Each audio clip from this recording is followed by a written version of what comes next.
et bienvenue à tous à cet Andermo Live en collaboration avec LPG.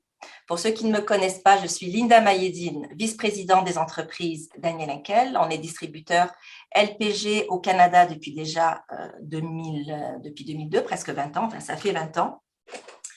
Je suis ravie de vous accueillir aujourd'hui en présence de nos deux invités qui pourront nous apporter plein de belles choses, plein de nouvelles choses. Ce sera un véritable plaisir cette matinée pour cette petite formation de, on va dire, à peu près 2 heures. Alors, le thème d'aujourd'hui, tout ce que vous voulez savoir, tout ce que vous devez savoir plutôt sur le fibroblast et son importance en esthétique avec le professeur Philippe Ambert, accompagné de Christian Gagnère, vice-président médical et scientifique chez LPG. Christian, on se côtoie déjà depuis 20 ans. Bonjour tout le monde. Tu es une mine d'or, tu es une source d'informations vraiment incroyable. Tu as tellement de belles choses que tu as accomplies depuis ces dernières années. J'ai énormément de plaisir à collaborer avec toi et c'est un plaisir de t'avoir avec nous aujourd'hui. Merci. Merci à toi, Linda. Un plaisir. Alors, professeur Ambert, je me permets de lire parce que je ne peux pas me souvenir de tout. Auteur de plus de 300 publications scientifiques, il y a pas mal de choses que je ne pourrais pas dire, mais le plus, le professeur Philippe Ambert est reconnu mondialement pour ses travaux sur le fibroblast, membre fondateur de la Société francophone d'ingénierie cutanée créée en 1999, directeur du laboratoire d'ingénierie et de biologie cutanée, professeur de dermatologie à l'Université de Franche-Comté, président du comité scientifique international de recherche, et j'en passe, la liste est longue, je ne pourrai pas tout lire. Est-ce que j'ai oublié quelque chose d'important à vos yeux? Non, l'important, c'est la passion qui nous motive tous autour d'une cellule qui est fantastique, qui est le fibroblast, et passion que je vais essayer de partager avec toutes les personnes qui sont ici à nous écouter. Merci, c'est un véritable honneur de vous avoir avec nous aujourd'hui. Merci de prendre le temps pour connecter avec l'autre partie du monde. Oui. Hein, c'est bien le moins qu'on puisse dire. Donc voilà, sans plus tarder, j'aimerais vous mettre un petit peu en contexte du contenu de cette présentation. Le professeur, étant donné qu'on ne connaît pas tout à fait le niveau de tous les participants de cet Andermo Live, le professeur Ambert a décidé de repartir sur les bases essentielles du vieillissement pour nous amener au fur et à mesure de cette présentation sur ce qu'on attend tous, un discours beaucoup plus musclé, beaucoup plus corsé quant au fibroblast et son impact dans notre quotidien avec ce qu'on fait. Donc voilà, sans plus tarder, professeur, je vous cède la parole et je vais ouvrir par une première question. Vous allez pouvoir partager votre écran avec nous, qui est « Qu'est-ce que le vieillissement ?» Voilà. Alors, le sujet, c'est effectivement le vieillissement et la façon de le prévenir au sens anglo-saxon du terme, to prevent. Le terme prévenir en français n'est pas tout à fait dans cette signification, mais c'est là où nous voulons aller. Prévenir le vieillissement, le freiner, empêcher son développement autant que possible, autant que faire se peut. Et tous les travaux de recherche de ces dernières années nous ont montré toutes les possibilités que nous avions d'agir à ce niveau. Et aujourd'hui, tout particulièrement avec le soutien du laboratoire LPG et tout particulièrement de M. Christian Gagnère, directeur scientifique et bien d'autres tâches au sein de la société, nous accompagne. Il a beaucoup travaillé le sujet et grâce à lui, nous avons des connaissances aujourd'hui beaucoup plus importantes que ce que nous avions il y a à peine 1 an ou 2. Donc, attaquons ce sujet extrêmement passionnant. Alors, le vieillissement, on a plusieurs façons de le définir et vous verrez au cours de ce diaporama, je vais vous donner véritablement mes pensées, ce que je pense. Je ne veux pas faire quelque chose de livresque, quelque chose que vous pourriez relire à droite ou à gauche. Non, je vais vous dire la façon que j'ai d'appréhender le vieillissement. Et j'allais dire, c'est la moindre des choses. Les professeurs de médecine étaient auparavant des ténors du speech. Ils parlaient, ils essayaient de convaincre avec les connaissances qu'ils avaient acquises. Et donc, c'est ce que je vais essayer de faire aujourd'hui, vous apporter mes connaissances et essayer de vous les faire partager. Alors, le vieillissement, pour moi, c'est la perte des fonctions. Si on prend l'organisme, le vieillissement, c'est la perte des fonctions cérébrales. On perd de la mémoire, on perd de l'esprit de réflexion, des capacités de calcul, bref. Au niveau cardiaque, perte des fonctions cardiaques, on s'essouffle plus facilement. Imaginez au niveau digestif, perte des fonctions digestives, l'intestin qui absorbait les aliments de façon tout à fait normale a réduit son activité de 40%, si bien que plus vous allez manger des vitamines, ceci, cela, ben dites-vous bien que celles-ci ne seront absorbées qu'à 60%, sans compter les gens qui ont des maladies. Alors, au niveau de la peau, qu'est-ce que c'est que cette perte de fonction? C'est une perte de fonction sociale déjà. La peau est un organe qui nous permet de communiquer avec les uns et les autres, et c'est là où les esthéticiens et esthéticiennes ont un rôle très important en redonnant cette sociabilité à la peau qui devient jolie, qui devient maquillée, qui devient expressive, qui dissimule les petites erreurs de la nature. Bref, tout ceci est très important, surtout au cours de l'âge. Perte des fonctions de protection. La peau est une barrière vis-à-vis de l'extérieur. Eh bien, avec l'âge, la fonction barrière s'altère, barrière contre la pollution, barrière contre les rayons ultraviolets, mais également barrière contre les bactéries et aussi une barrière de l'intérieur vers l'extérieur. Savez-vous qu'au travers de votre peau, qui fait à peu près 2 mètres carrés, et la peau grandit en 1959, lorsque je suis né, la peau d'un sujet moyen faisait 1 mètre carré 72. Aujourd'hui, un sujet moyen a une peau de 2 mètres carrés. Eh bien, cette fonction barrière qu'exerce la peau empêche notre corps de perdre 500 mm d'eau par jour. Vous imaginez, je ne parle pas de la sueur. Nous perdons de l'eau par la sueur, mais nous perdons par ce qu'on appelle la perspiration cutanée, perspiration transcutanée, 500 grammes d'eau par jour. L'eau des poumons, l'eau de la sueur, l'eau des urines, l'eau des fesses et l'eau de la perte en eau transcutanée, d'où la nécessité de boire un minimum d'1,5 litre d'eau par jour quand ce n'est pas 2 litres. Eh bien, lorsque vous réhydratez la peau, lorsque vous mettez des soins hydratants, vous participez à reconstituer cette fonction barrière pour que les gens ne se dessèchent pas de l'intérieur. Fonction barrière également de la peau, du moins perte de ses fonctions, fonction mécanique. La fonction mécanique de la peau est essentielle. Nous la testons tous les jours. Vous allongez les doigts comme ceci, eh bien la peau s'allonge. Une jeune femme est enceinte, la peau s'allonge pour revenir ensuite à son état normal.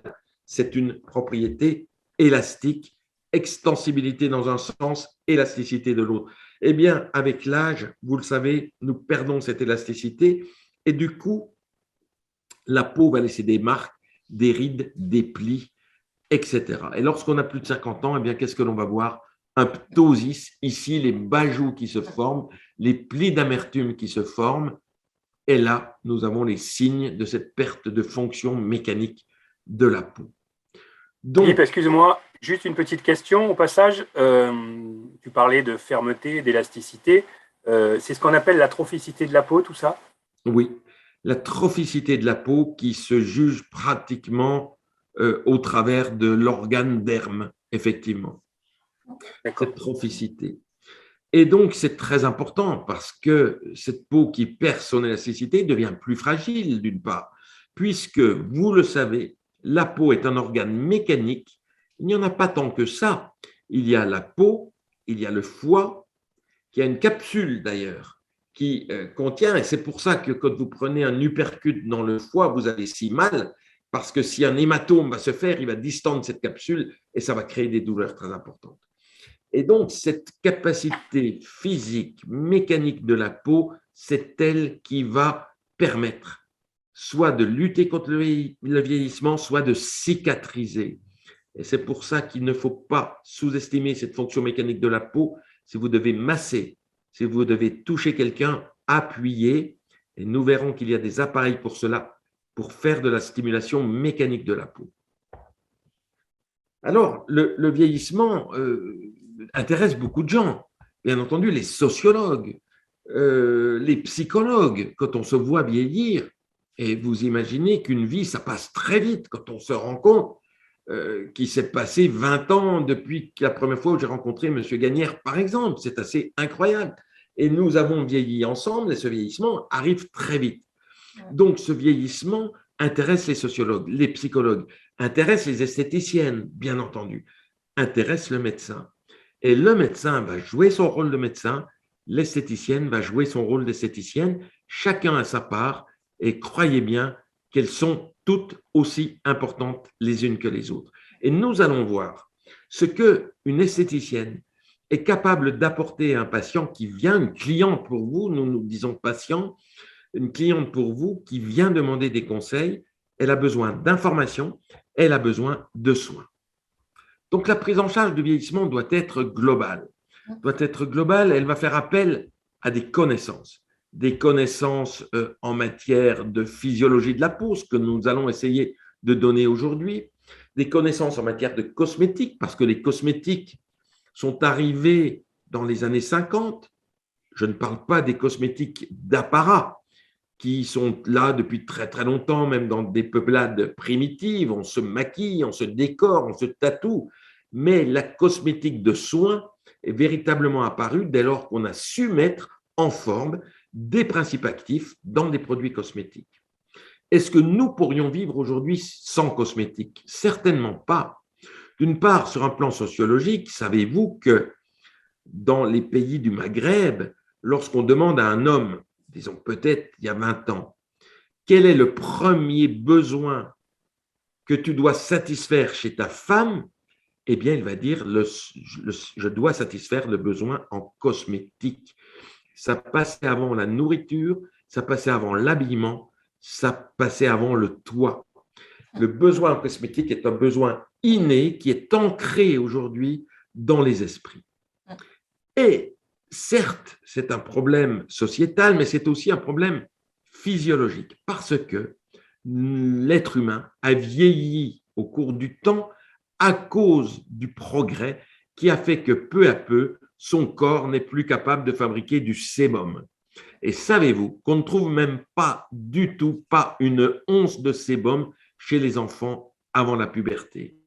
Or, le sébum, c'est cette matière composée de cire, de triglycérides, de cholestérol, de squalène, qui, sécrétée par les glandes sébacées, va oindre toute la peau pour en faire un film protecteur qui va collecter les microbes, les bactéries, les insectes, mais aussi pour en faire une barrière qui s'ajoute à la barrière physiologique de la peau pour éviter cette perte en eau transcutanée, mais aussi qui va jouer le rôle, en quelque sorte, d'un savon qui, avec l'eau, va émulsionner ce sébum pour le faire partir, pour faire partir toutes les saletés qui se collent sur le corps.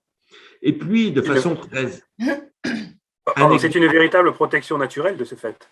Ah oui, c'est une protection que nous avons perdue. Et vous avez remarqué les uns et les autres que nous avons beaucoup de glandes sébacées au niveau du nez, et notamment les enfants. Et pourquoi donc? Eh bien, parce que ce sébum sur le nez aidait à la progression du nouveau-né dans la filière génitale de la maman, puisque la tête partait en premier et le premier organe cutané en contact avec la muqueuse vaginale était le nez. Et ce sébum permettait de mieux glisser, donc une fonction véritablement mécanique de lubrification du sébum. C'est incroyable. Et puis, incroyable. Et vous savez que les zones génitales, mais également les aisselles, mais également les pourtours des aréoles mammaires, regardez cela, sont bourrées de glandes sébacées. Autour d'une aréole mammaire, on voit ces petites glandes. Sur les organes génitaux de l'homme, sur le fourreau, on voit ces petites glandes blanches qui inquiètent ô combien les adolescents de 14 ans qui, ça me fait rire à chaque fois, sont persuadés avoir attrapé une maladie sexuellement transmissible alors que le seul contact qu'ils ont eu, c'était avec le magazine La Redoute. Et donc, ces glandes sébacées interpellent, on les trouve au niveau vulvaire également, c'est ce qu'on appelle la vulve chevelue, ce qui est un très mauvais terme, ou les papilles vulvaires qui peuvent inquiéter, ce sont simplement des glandes sébacées. Eh bien, à quoi servaient-elles? Elles servaient de phéromones. À l'époque, l'attractivité sexuelle se faisait au travers d'odeurs que l'on ne perçoit plus aujourd'hui, dont on n'a même plus aucune connaissance. Ces odeurs étaient ce qui allait motiver les relations entre un homme et une femme. Donc, la cosmétique va venir pour beaucoup de choses intervenir à ce niveau-là. Les soins esthétiques, bien sûr, parce que nous vivons dans un milieu social, nous ne sommes pas chacun chez soi enfermés. Nous avons des relations avec l'extérieur. Nous devons paraître bien, pas trop, parce que ça suscite des jalousies. Tout ça, ça a été bien étudié, mais au moins bien présentable. Il faut des soins esthétiques, des soins correcteurs. Et puis, la prise en charge du vieillissement va également passer par des massages manuels ou mécaniques, avec des machines qui vont reproduire les gestes. Et vous connaissez, vous, en tant qu'esthéticienne, les massages Jacquet. Monsieur Jacquet avait montré avec force détail comment il fallait stimuler la peau avec des petits pincements qu'on a appelés les pincements Jacquet. Et savez-vous qu'il était arrivé à publier son observation dans un des plus grands journaux médicaux, c'est-à-dire le Lancet. C'est incroyable de voir qu'un clinicien a été capable d'apporter autant de précision. Eh bien, en massant la peau, on s'est aperçu que la peau s'épaississait. La peau retrouvait des propriétés mécaniques. Alors, bien entendu, lorsque, par exemple, LPG ici a mis au point en dermologie, on soulageait la main de l'esthéticienne pour le remplacer par la machine qui avait en fait une action mécanique extrêmement reproductible qui pouvait durer plus longtemps. Et puis, enfin, un grand mode de prévention du vieillissement, c'est le mode de vie. Bien entendu, si vous mangez trop, si vous ne faites pas de sport, si vous oubliez de manger des vitamines, comme le font malheureusement les adolescents qui se nourrissent au McDo et qui ne prennent que des protéines, eh bien, ils vont vite être carencés en certaines vitamines et cela va participer au vieillissement. Et puis le soleil qui contribue à ce qu'on appelle le photovieillissement. Donc, lorsqu'on traite un sujet, il est extrêmement important de faire un bilan initial, ne serait-ce que pour savoir où on va, et puis ne serait-ce que pour montrer à la personne qu'on s'occupe d'elle, que nous n'avons pas seulement des connaissances très générales, mais que nous allons essayer d'appliquer ces connaissances à sa personne. Et donc, nous allons établir un bilan cutané, mais également un bilan de santé générale, sans rentrer dans le domaine médical, mais la santé, ce n'est pas la médecine, c'est différent, c'est le bien-être physique, bien-être mental, bien-être social. Et nous devons tous contribuer à maintenir les personnes qui vivent avec nous, qui nous consultent, dans un état de bonne santé. Donc, demandez qu'est-ce qui ne va pas, êtes-vous triste, avez-vous vécu des événements douloureux, et croyez bien que beaucoup de ces patients seront contentes que vous leur tendiez la main pour qu'elles puissent vous dire ce qui leur est arrivé. Savez-vous qu'une personne sur 6 à ma consultation, c'est-à-dire 2 à 3 personnes par jour, vont me dire les violences qu'elles ont subies dans l'enfance. Violences physiques, harcèlement, mais aussi violences sexuelles. Cette femme de 65 ans qui développe un lymphome m'apprend, après que je lui ai posé la question, qu'à 14 ans, son père, lui vantant qu'il allait l'emmener à Paris voir la Tour Eiffel, en a profité pour l'emmener à l'hôtel. Vous imaginez la catastrophe. Cette femme a gardé ce choc, ce viol, toute sa vie jusqu'à 65 ans. Elle a développé un lymphome malin. Et grâce à la prise en charge, son lymphome a disparu avant même qu'on ne commence les traitements. Tout cela, c'est habituel. On le retrouvera dans le livre dont je vous parlerai à la fin. Avez-vous un bon médecin? Et donc, on va essayer de voir aujourd'hui, au travers des exemples que je peux vous donner, comment vous, esthéticienne, vous allez pouvoir faire votre bilan.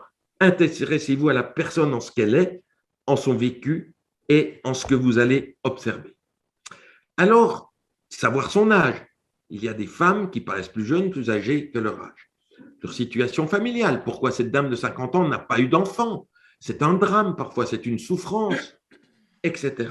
La profession, il y a des professions exposées. Cet homme qui travaille devant des chaudrons, parce qu'il est chaudronnier, devant un feu, il va recevoir toute sa vie les rayons infrarouges, dont on sait aujourd'hui qu'ils ont un rôle extrêmement délétère en matière de vieillissement. Les loisirs, ces personnes qui font du golf, mais qui ne se protègent pas du soleil, ils ne se rendent pas compte, ils ont l'impression de faire un sport et que tout va être bénéfique. Pas du tout, vous allez les informer. L'exposition solaire est dangereuse, vous le savez. Les ultraviolets A sont ceux qui conduisent au vieillissement, les ultraviolets B sont ceux qui conduisent au cancer de la peau. Les ultraviolets sont délivrés toute l'année. 50% des ultraviolets, vous les avez entre juin et septembre, c'est-à-dire en été, et les 50 autres pourcents, vous les avez dans les 3 saisons qui restent, printemps, automne, hiver. Donc, on doit se protéger. Pardon, Philippe, en temps normal, il faut s'exposer combien de temps au soleil? Alors, ça dépend des types de peau, je suis d'accord, mais en moyenne. Alors, effectivement, la question que tu poses, Christian, c'est au sujet du rôle bénéfique du soleil sur la synthèse de vitamine D. Pour que nous ayons notre dose quotidienne de vitamine D, je vais vous poser la question, faut-il s'exposer 1 quart d'heure, 1 heure ou 3 heures par jour? Eh bien, la réponse est 1 quart d'heure. 1 quart d'heure d'exposition du visage et des mains suffit à votre corps pour fabriquer sa vitamine D quotidienne. Pas besoin de s'allonger au soleil, pas besoin de rester des heures, ne prenez pas ça comme prétexte. Non, 1 quart d'heure, le temps de faire les courses, c'est largement suffisant. Question malheureuse. Bon. Je suis malheureuse. Oui, moi aussi. Beaucoup de personnes, vous savez, ont besoin de soleil. Ah oui. Et ma maman est une dame qui, toute sa vie, avait besoin l'été de s'exposer au soleil. Et grâce aux données scientifiques, j'ai appris pourquoi. Le soleil va permettre aux kératinocytes, cellules de l'épiderme, de libérer de la morphine, des endorphines. Donc, la peau libère des drogues qui vont aller dans le sang et qui vous donnent ce bien-être. Et donc, il y a une véritable accoutumance au soleil, comme il y a à la cigarette, comme il y a aux drogues. Et il ne suffit pas de dire aux gens arrêtez de vous exposer, il faut aussi leur expliquer comment faire et peut-être trouver des solutions de substitution, car il y a une véritable exposition chronique à une drogue qui est le soleil. Bien entendu, tout le monde ne bronze pas de la même façon ou ne supporte pas le soleil. Les personnes qui font des coups de soleil vont faire des cancers, ont plus de risques, disons, de faire un cancer de la peau. Néanmoins, ne soyons pas excessivement inquiets. Par rapport au cancer du sein qui touche une femme sur 7, le cancer mélanome touche une personne sur 60. C'est beaucoup, mais ce n'est pas quand même des cancers, c'est moins fréquent que le cancer du poumon. C'est beaucoup moins fréquent que le suicide des adolescents, première cause de mortalité entre 14 et 20 ans. Donc, il faut tout activiser. Mais néanmoins, là-dessus, on peut agir. Il ne faut pas s'exposer au soleil de façon à attraper des coups de soleil. Donc, il faut éviter d'être comme sur la photo que tu as mis en bas. Exactement. Mais le problème, quelle solution a-t-on? Et nous n'avons pas beaucoup de solutions. Si nous utilisons des crèmes solaires, il y a un danger pour vous-même et pour l'environnement. Pour vous-même, mesdames, parce que les filtres solaires ont des propriétés œstrogènes-like. Et donc, donner trop d'œstrogène à une femme peut conduire à des risques de cancer du sein. D'autre part, ces crèmes solaires, vous avez tous vu les plages du sud de la France à 18-19 heures. Là où il y a le petit reflux des vagues, vous avez une mousse blanche qui est incroyablement inquiétante.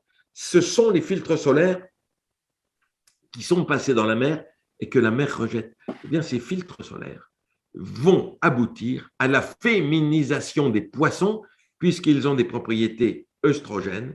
Et du coup, il y a un véritable problème de reproduction des poissons puisqu'il n'y a plus assez de poissons garçons pour féconder les poissons femelles. Véritable problème de société. Et quand là-dessus, on sait que les femmes prennent la pilule et qu'une pilule contient 20 fois plus d'œstrogènes. C'est-à-dire que les urines de femmes qui finissent toujours dans les lacs et les rivières, non pas qu'elles fassent pipi dans les lacs et les rivières, mais l'eau des toilettes finit par là-bas, eh bien, va contenir des œstrogènes de façon importante. Donc, voilà 2 raisons pour lesquelles notre environnement peut être perturbé. Et c'est aussi un facteur de vieillissement ou éventuellement de freinement du vieillissement parce qu'en effet, nous étions programmés pour vivre jusqu'à 45 ans. La ménopause n'existait pas au Moyen-Âge, on mourait avant et aujourd'hui, nous nous trouvons dans une situation où des femmes perdent leur capacité de fabriquer des hormones, mais du coup vivent normalement, ont des familles, des maris, travaillent Et ces femmes n'ont aucune raison de ne plus avoir d'hormones et donc on va donner un traitement substitutif de la ménopause, mais non pas avec les hormones de synthèse, comme cela a été fait il y a une vingtaine d'années aux États-Unis, catastrophe. Et à partir de là, on a dit surtout ne traitez pas la ménopause. Mais attention, il s'agissait de traiter la ménopause de femmes de 75 ans, obèses, hypertendues, qui n'avaient jamais eu aucun traitement jusque-là, et avec des hormones de synthèse qu'aucun pays européen n'aurait accepté à cette époque. Donc, cette étude scientifique était complètement de mauvaise qualité. Et aujourd'hui, les nouvelles études ont montré que si on apporte des hormones naturelles à une femme qui n'a pas d'antécédent de cancer du sein, eh bien, elle va le supporter normalement, comme si elle avait ses propres hormones. Enfin, le tabagisme, oui, le tabagisme agit beaucoup sur le vieillissement, nous le verrons, et il faut y veiller. L'alimentation aussi, nous parlerons des carences que nous avons. À 60 ans, 30% de la population est carencée en vitamine C. Et si les personnes sont malades, eh bien, c'est 70% d'entre elles. Quand on parle de 30%, c'est une généralité pour une population saine et malade. Donc, déficit en vitamine C, déficit en vitamine B12, déficit en vitamine B9, des protéines, des vitamines qui servent à la synthèse protéique et sans lesquelles on va avoir un vieillissement accéléré. L'alcool, de même, parmi les substances addictives, doit être limité en quantité. Professeur, nous avons une question ici à la suite justement de votre commentaire par rapport aux crèmes solaires. Donc, la question est, est-ce le même cas pour les crèmes solaires chimiques que minérales? Oui, alors, effectivement, c'est une bonne question. Je parlais effectivement des crèmes chimiques qui ont ces propriétés œstrogènes-like. Les crèmes physiques, qui sont des barrières, en fait, qui s'appellent l'oxyde de titane, par exemple, ou même l'oxyde de zinc, font un filtre mécanique sur la peau. Elles ne pénètrent pas dans l'organisme, donc moins de risques. Elles n'ont pas d'effet œstrogène, mais elles ont d'autres effets négatifs. Ce sont des nanoparticules.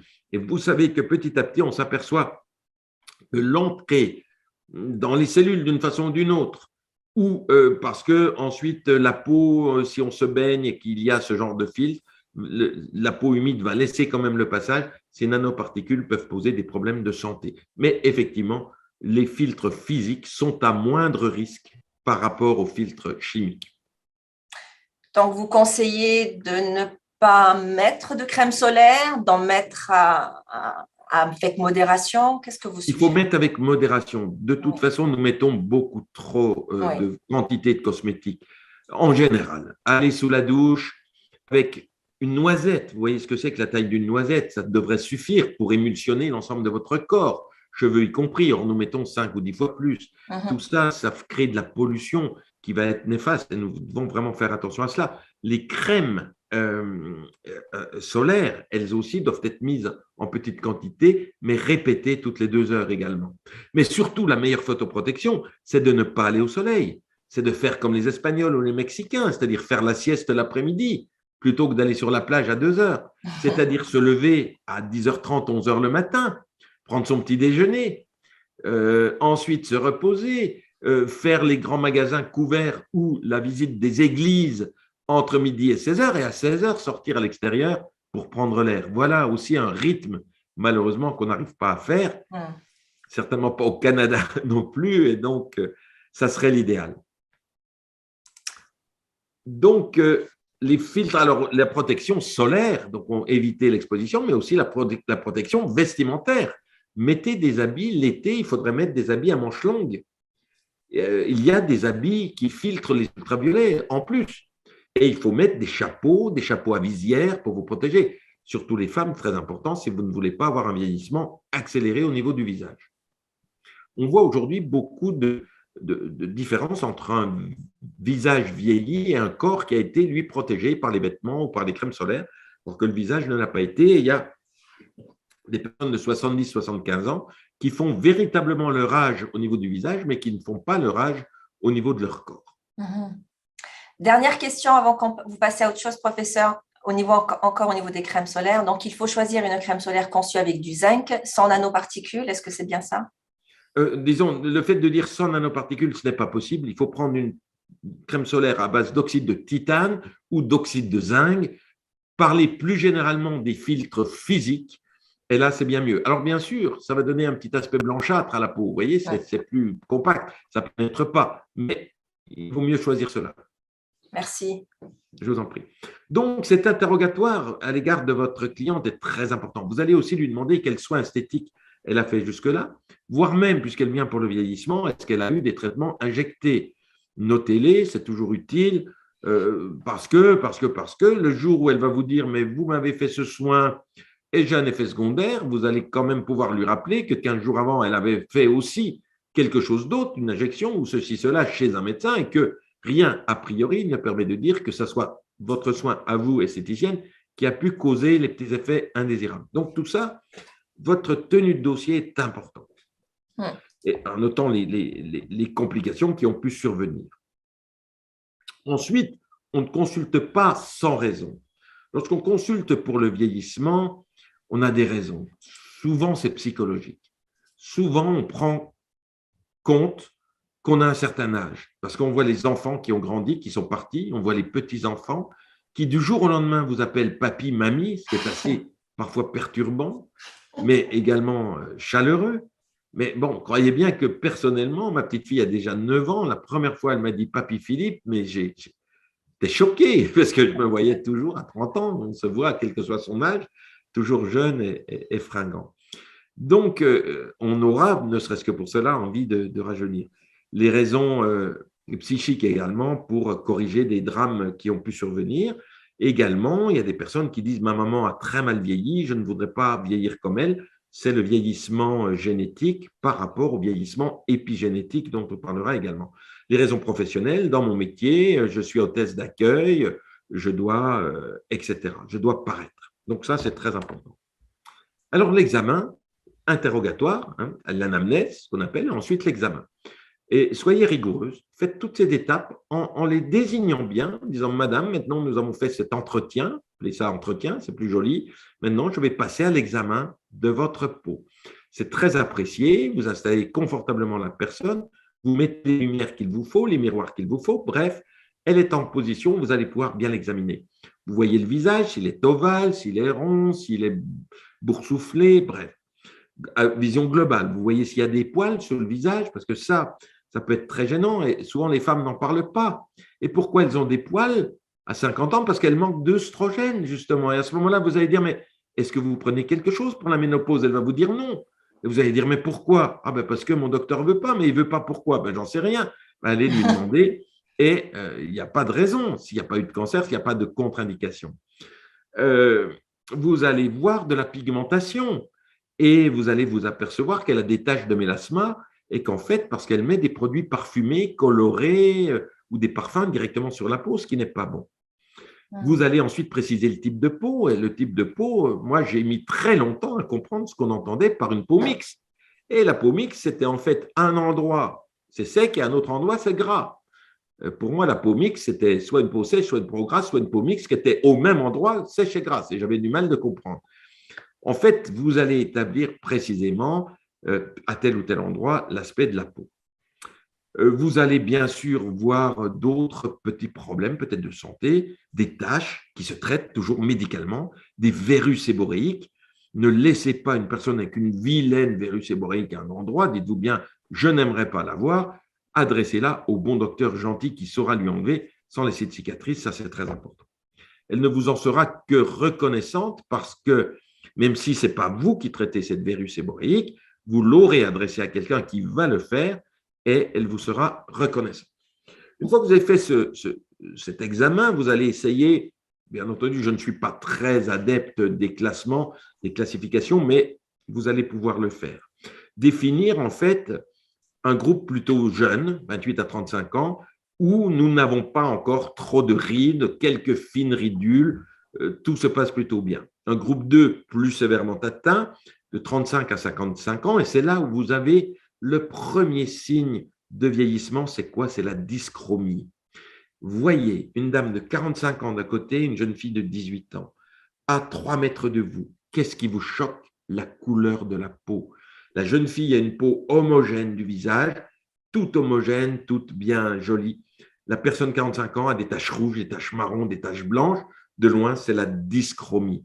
Et c'est pour ça que j'ai toujours dit, le premier soin anti-vieillissement, c'est le maquillage. Vous rajeunissez vos clientes avec le maquillage. Vous pouvez même les rajeunir de 10 ans. Et je dois dire que je ne pourrais que vous encourager même à faire des cours de maquillage, à prendre des groupes qui viennent se former auprès de vous pour qu'elles puissent se maquiller. C'est tout un art que vous saurez redonner et les personnes vous en seront reconnaissantes. C'est des choses, des sessions bien sûr rémunérées que vous devez pouvoir organiser. Pour cacher tout ça, en attendant qu'un médecin éventuellement ou vous-même puissiez les prendre en charge. Le groupe Philippe, 3 forme… Philippe, oui. Excuse-moi, tu nous parles des groupes. Tu peux peut-être expliquer ce que c'est l'héliodermie? Peut-être que certaines personnes connaissent, mais peut-être pas toutes. Alors, on arrive effectivement à ce groupe 3 où l'héliodermie est importante. L'héliodermie, ça vient du dieu soleil Hélios et ce sont les marques liées au soleil. C'est ce qu'on appelle le photovieillissement, le photoaging. Héliodermie égale photoaging. Eh bien, les signes du vieillissement lié au soleil vont apparaître tardivement, puisqu'il faut quand même une certaine exposition de soleil, et ils vont s'ajouter au vieillissement génétique, congénital, celui que vous transmettent vos parents. Et cette héliodermie, elle donne des signes de vieillissement, les rides, les ridules, les sillons prononcés, mais aussi des vraies maladies, les kératoses, la peau jaunâtre qu'on appelle l'élastose, les dyschromies dont nous avons parlé tout à l'heure. Le groupe 4, c'est vraiment un groupe beaucoup plus affecté, où là, l'héliodermie est importante, où on a des ptoses, perte des fonctions mécaniques de la peau se relâche, on a une peau toute fripée sur les joues, comme vous pouvez le voir, et ça change tout que de vous tirer sur la peau pour retendre la peau, vous voyez tout de suite un aspect tout à fait satisfaisant. Si vous arrivez à dire à votre personne, à votre patiente, vous êtes dans le groupe 3, on va essayer de se rapprocher du groupe 2, croyez bien qu'elles seront sensibles à votre expertise, à votre analyse. Alors, comment faire? Les photographies. Je crois que Christian, vous avez beaucoup développé là aussi autour de la photographie. Oui, tout à fait. On avait ce qu'on appelle de SP, des appareils spécifiques pour prendre des photos de façon à ce que les photos soient standardisées. Bon, il existe également plein d'appareils qui vont vous permettre de faire des photos standardisées avec des labos qui font des sphères, qui font des appareils avec des logiciels qui vont vous permettre de faire des photos avant, après. Et d'analyser effectivement quantitativement s'il le faut. Un simple iPhone ou un Android peuvent le faire, mais assurez-vous d'avoir toujours le même éclairage, d'avoir la même exposition par la fenêtre, s'il y a une fenêtre, que le patient soit toujours positionné de la même façon par rapport à la fenêtre. Et sachez qu'il existe des ampoules qui miment la lumière du jour. Donc, si vous avez dans un petit coin de votre cabinet une ampoule comme cela, ça sera beaucoup plus joli, vous aurez une vraie lumière du jour. Donc, vous allez faire vos photos et c'est très agréable pour une personne de se comparer au cours du temps et croyez bien que c'est encourageant lorsque vous faites de l'endermolift, par exemple, qu'il puisse voir la photo avant-après, c'est assez extraordinaire, c'est époustouflant, j'allais dire, tellement les résultats sont visibles que ça ne peut faire que les encourager et qu'ils vont encourager leurs copines à venir vous voir. Et c'est vrai que souvent, les gens oublient, à force de se regarder tous les jours. Exactement. Donc, la photo est très importante. On met beaucoup d'emphase là-dessus, même nous, en formation, parce que souvent, les clientes sont réticentes à prendre des photos. Mais on leur dit, c'est votre patron de travail, c'est tellement important. Exactement. Ça, c'est… Quand vous parlez des clients, vous parlez des esthéticiennes, effectivement, qui doivent absolument avoir l'appareil photo en permanence. Nous-mêmes, médecins dermatologues, croyez bien que tous les patients sont photographiés. Parce que ne serait-ce que pour suivre l'évolution d'une maladie. Et ça montre aussi beaucoup de l'attachement que vous avez avec vos malades. Alors, c'est important d'avoir cette approche personnalisée parce que si on avait une approche purement catégorielle, basée sur des grilles, on pourrait dire que la dame de droite, elle est beaucoup plus âgée que celle de gauche. Or, en fait, il n'en est rien. La plus âgée, c'est justement celle de gauche. Vous vous rendez compte? Donc, comment dire, si on met femme de 64 ans, on ne sait pas de laquelle on parle. Par contre, femme de 64 ans qui, à gauche, n'a pas de rides, n'a un teint relativement uniforme, a très peu de ptose, alors que celles du milieu et de droite, regardez au niveau de la bajoue, ont une ptose importante avec si bien les plis verticaux que l'on voit là. Et puis, cette dame aussi, ici, qui a les plis d'amertume très prononcés qu'on retrouve là. Et puis, cette peau ici, très flétrie, qu'on va trouver essentiellement chez les gens qui se sont beaucoup exposés ou chez les fumeurs également de cigarettes. Et puis, ça, c'est le macro-relief. Et puis, il y a le micro-relief qu'on ne voit pas beaucoup sur le visage. Je préférais que vous le regardiez sur la peau des mains. En plissant légèrement la peau des mains, vous allez faire apparaître ce plissement très léger, très superficiel, qui est déterminé non pas par l'épiderme, mais par le derme, si bien qu'en traitant le derme, ceci va se modifier. Et vous voyez qu'ici, vous avez des sillons, furrows en anglais, qui vont tous dans la même direction, et c'est ce qu'on appelle anisotropie. Anisotropie, alors que quand vous avez une peau jeune, 10 ans, enfant de 10 ans, 20 ans, 30 ans, jusqu'à 40 ans, on peut voir ça, des petits plateaux, tous identiques, tous symétriques, avec des fuseaux de courte longueur qui partent dans toutes les directions, et là, on a une peau isotropique. Donc, le but, c'est de passer d'une peau anisotropique, comme ici à droite, à une peau isotropique en agissant sur le derme en profondeur. Et ici, vous avez des petites particularités amusantes. Cette institutrice a une joue gauche beaucoup plus marquée que la joue droite.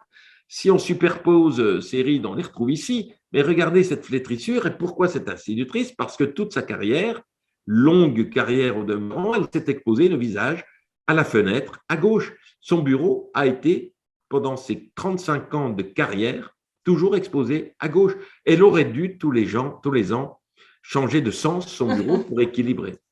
Alors, on voit ça chez les chauffeurs de taxi, chez les visiteurs médicaux. Y a-t-il une solution? Christian? Il y a plein de solutions. Comment? Alors, la principale solution, c'est de changer de côté quand on conduit. Oui. Pour faire l'autre côté. L'autre solution, c'est rouler en marche arrière pour ne pas être dans le même sens.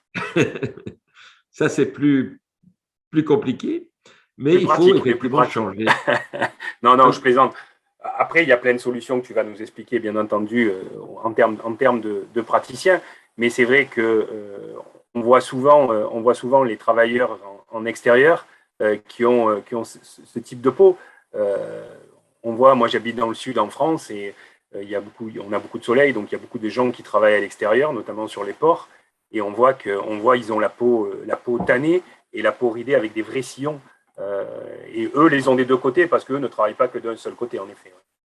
C'est ça. Et donc, ce vieillissement vous fait vieillir de 7 ans de plus. On a pu déterminer sur plus d'une centaine de personnes que le côté exposé fait 7 années plus vieux que le côté droit en termes d'apparence. Donc, ça vaut le coup. Et ça se voit très nettement de face. Vous voyez que cette femme, si vous cachez la moitié de son visage par rapport à l'autre côté, vous comparez ces deux moitiés, vous voyez très bien la différence. Alors, cette peau âgée… Professeur, j'ai une question. Oui. J'ai une fenêtre à ma droite. Est-ce que je dois changer de côté? Absolument, parce que si vous restez à ce poste, peut-être allez-vous avoir de la promotion et vous allez passer dans le bureau d'à côté. Mais sinon, effectivement, changez votre bureau de sens tous les ans. C'est très important. Voilà. C'est exactement ça qu'il faut faire. Sinon, votre côté exposé, côté droit ici, va vieillir de 7 années de plus que l'autre côté. Oh là là. Voilà, à moins que je mette une toile. Oui. Voilà, ok. Vous voyez que c'est des choses… Je vous rassure, il y a des tas de solutions qui vont arriver après. Philippe, exactement. On va tous se suicider là, donc il y a plein de solutions qui vont arriver après. Voilà, avant de changer de côté. C'est le bilan.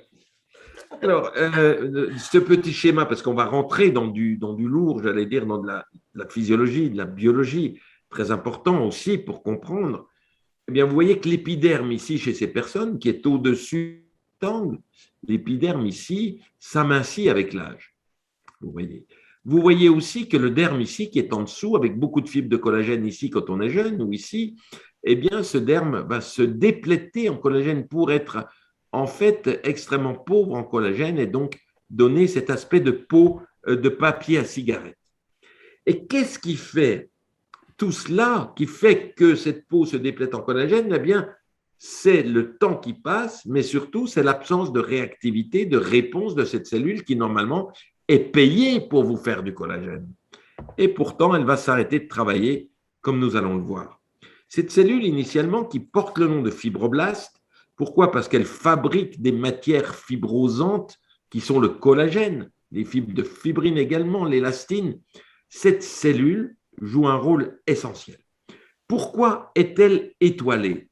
Parce qu'elle doit se déplacer. Elle se déplace dans le derme. Le derme, c'est une substance liquide en quelque sorte dans laquelle flottent des fibres de collagène. C'est en quelque sorte un sirop de sucre. Vous voyez un petit sirupeux, ces sucres sont l'acide hyaluronique. Et dans cet acide hyaluronique, il y a des fibres de collagène. Eh bien, ces cellules doivent se déplacer. Elles doivent aller d'un endroit à l'autre, notamment, par exemple, s'il y a une plaie. Elles vont aller vers du côté de la plaie. Et pourquoi également ont-elles cet aspect stellaire en étoile? Pour pouvoir s'accrocher aux fibres de collagène et pouvoir s'accrocher aux cellules elles-mêmes. L'acide hyaluronique, bien entendu, l'élastine qui sont fabriquées. Alors, ce fibroblast au repos reste fibroblast. Et puis, lorsqu'il va être stimulé, lorsqu'il y a un processus de cicatrisation, il doit normalement se transformer en myofibroblaste, c'est-à-dire en cellule de réparation de la peau qu'on appelle le myofibroblaste. Ce myofibroblaste, nous allons l'étudier puisque c'est ça que l'on veut obtenir lorsque l'on traite la peau pour avoir une peau jeune, une peau tendue. Il faut que dans cette cellule, on retrouve des fibres musculaires, de filaments musculaires qu'on appelle les filaments alpha, SM, actine, des filaments.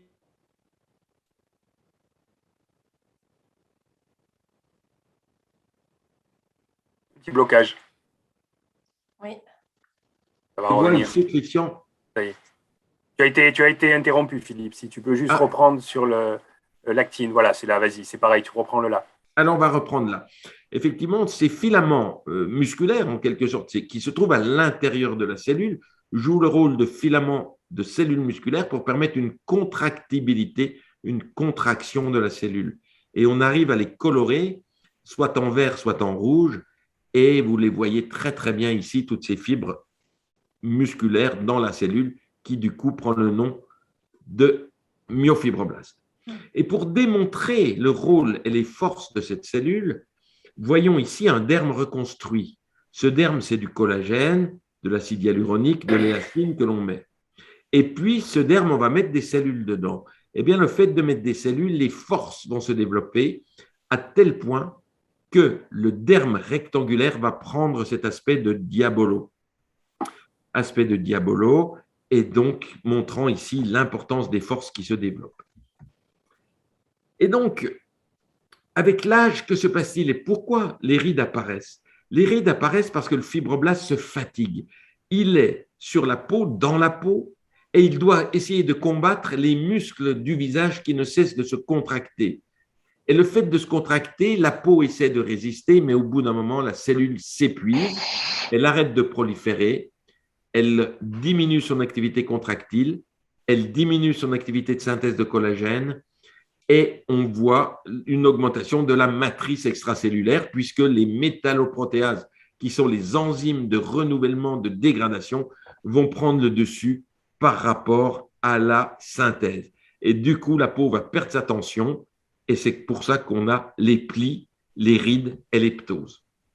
Donc, ce fibroblast fabrique le collagène, qui sont vraiment ces cordages rigides qui tendent la peau, l'élastine qui joue l'effet de petits ressorts pour jouer un rôle d'élasticité, et l'acide hyaluronique qui sont ces sucres dans cette eau constituant la matrice extracellulaire et qui retiennent l'eau de façon à ce que votre peau ne soit pas déshydratée. Voilà ici les petits éléments illustrés et figurés. L'acide hyaluronique, c'est une sorte d'éponge, si vous voulez, qui retient l'eau. C'est ce qu'on appelle un produit qui a des propriétés hygroscopiques ou hydroscopiques qui retiennent l'eau. Et ça, c'est très important. Sans acide hyaluronique, votre peau va être complètement desséchée. Alors, quand on a une peau jeune, ici, je crois que c'est Miss Univers, une peau très, très jeune, si nous ne faisons rien, il va se passer ce qui risque de se passer, l'effet des enzymes protéolytiques, collagénasiques, qui vont détruire le collagène, et petit à petit, ce collagène va se fragmenter pour aboutir à un vieillissement que nous lui souhaitons pas, un vieillissement comme celui-ci. Donc, en prévenant la rupture des fibres de collagène, en freinant l'action des enzymes de dégradation et en stimulant la production de collagène, on va maintenir la peau dans un état beaucoup plus jeune. Donc, il faut agir sur la cellule elle-même. C'est au niveau cellulaire qu'il faut agir. Bien sûr, certains médecins esthétiques vont agir sur la matrice extracellulaire en injectant de l'acide hyaluronique qui va regonfler un petit peu.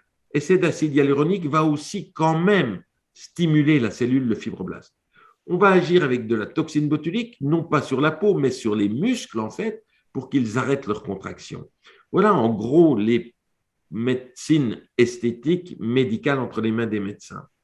Mais entre les mains d'une esthéticienne, vous allez agir également au niveau cellulaire, en freinant le vieillissement, en stimulant la mitose, c'est-à-dire la reproduction des cellules. Plus vous massez la peau, plus les cellules vont se multiplier, et en accroissant leur activité. On part du principe, Philippe, excuse-moi, on part du principe que le fibroblast, donc cette fameuse cellule de jeunesse, comme beaucoup de nos cellules d'ailleurs, à partir d'un certain âge, ont tendance à s'endormir, à se reposer un petit peu sur leur laurier.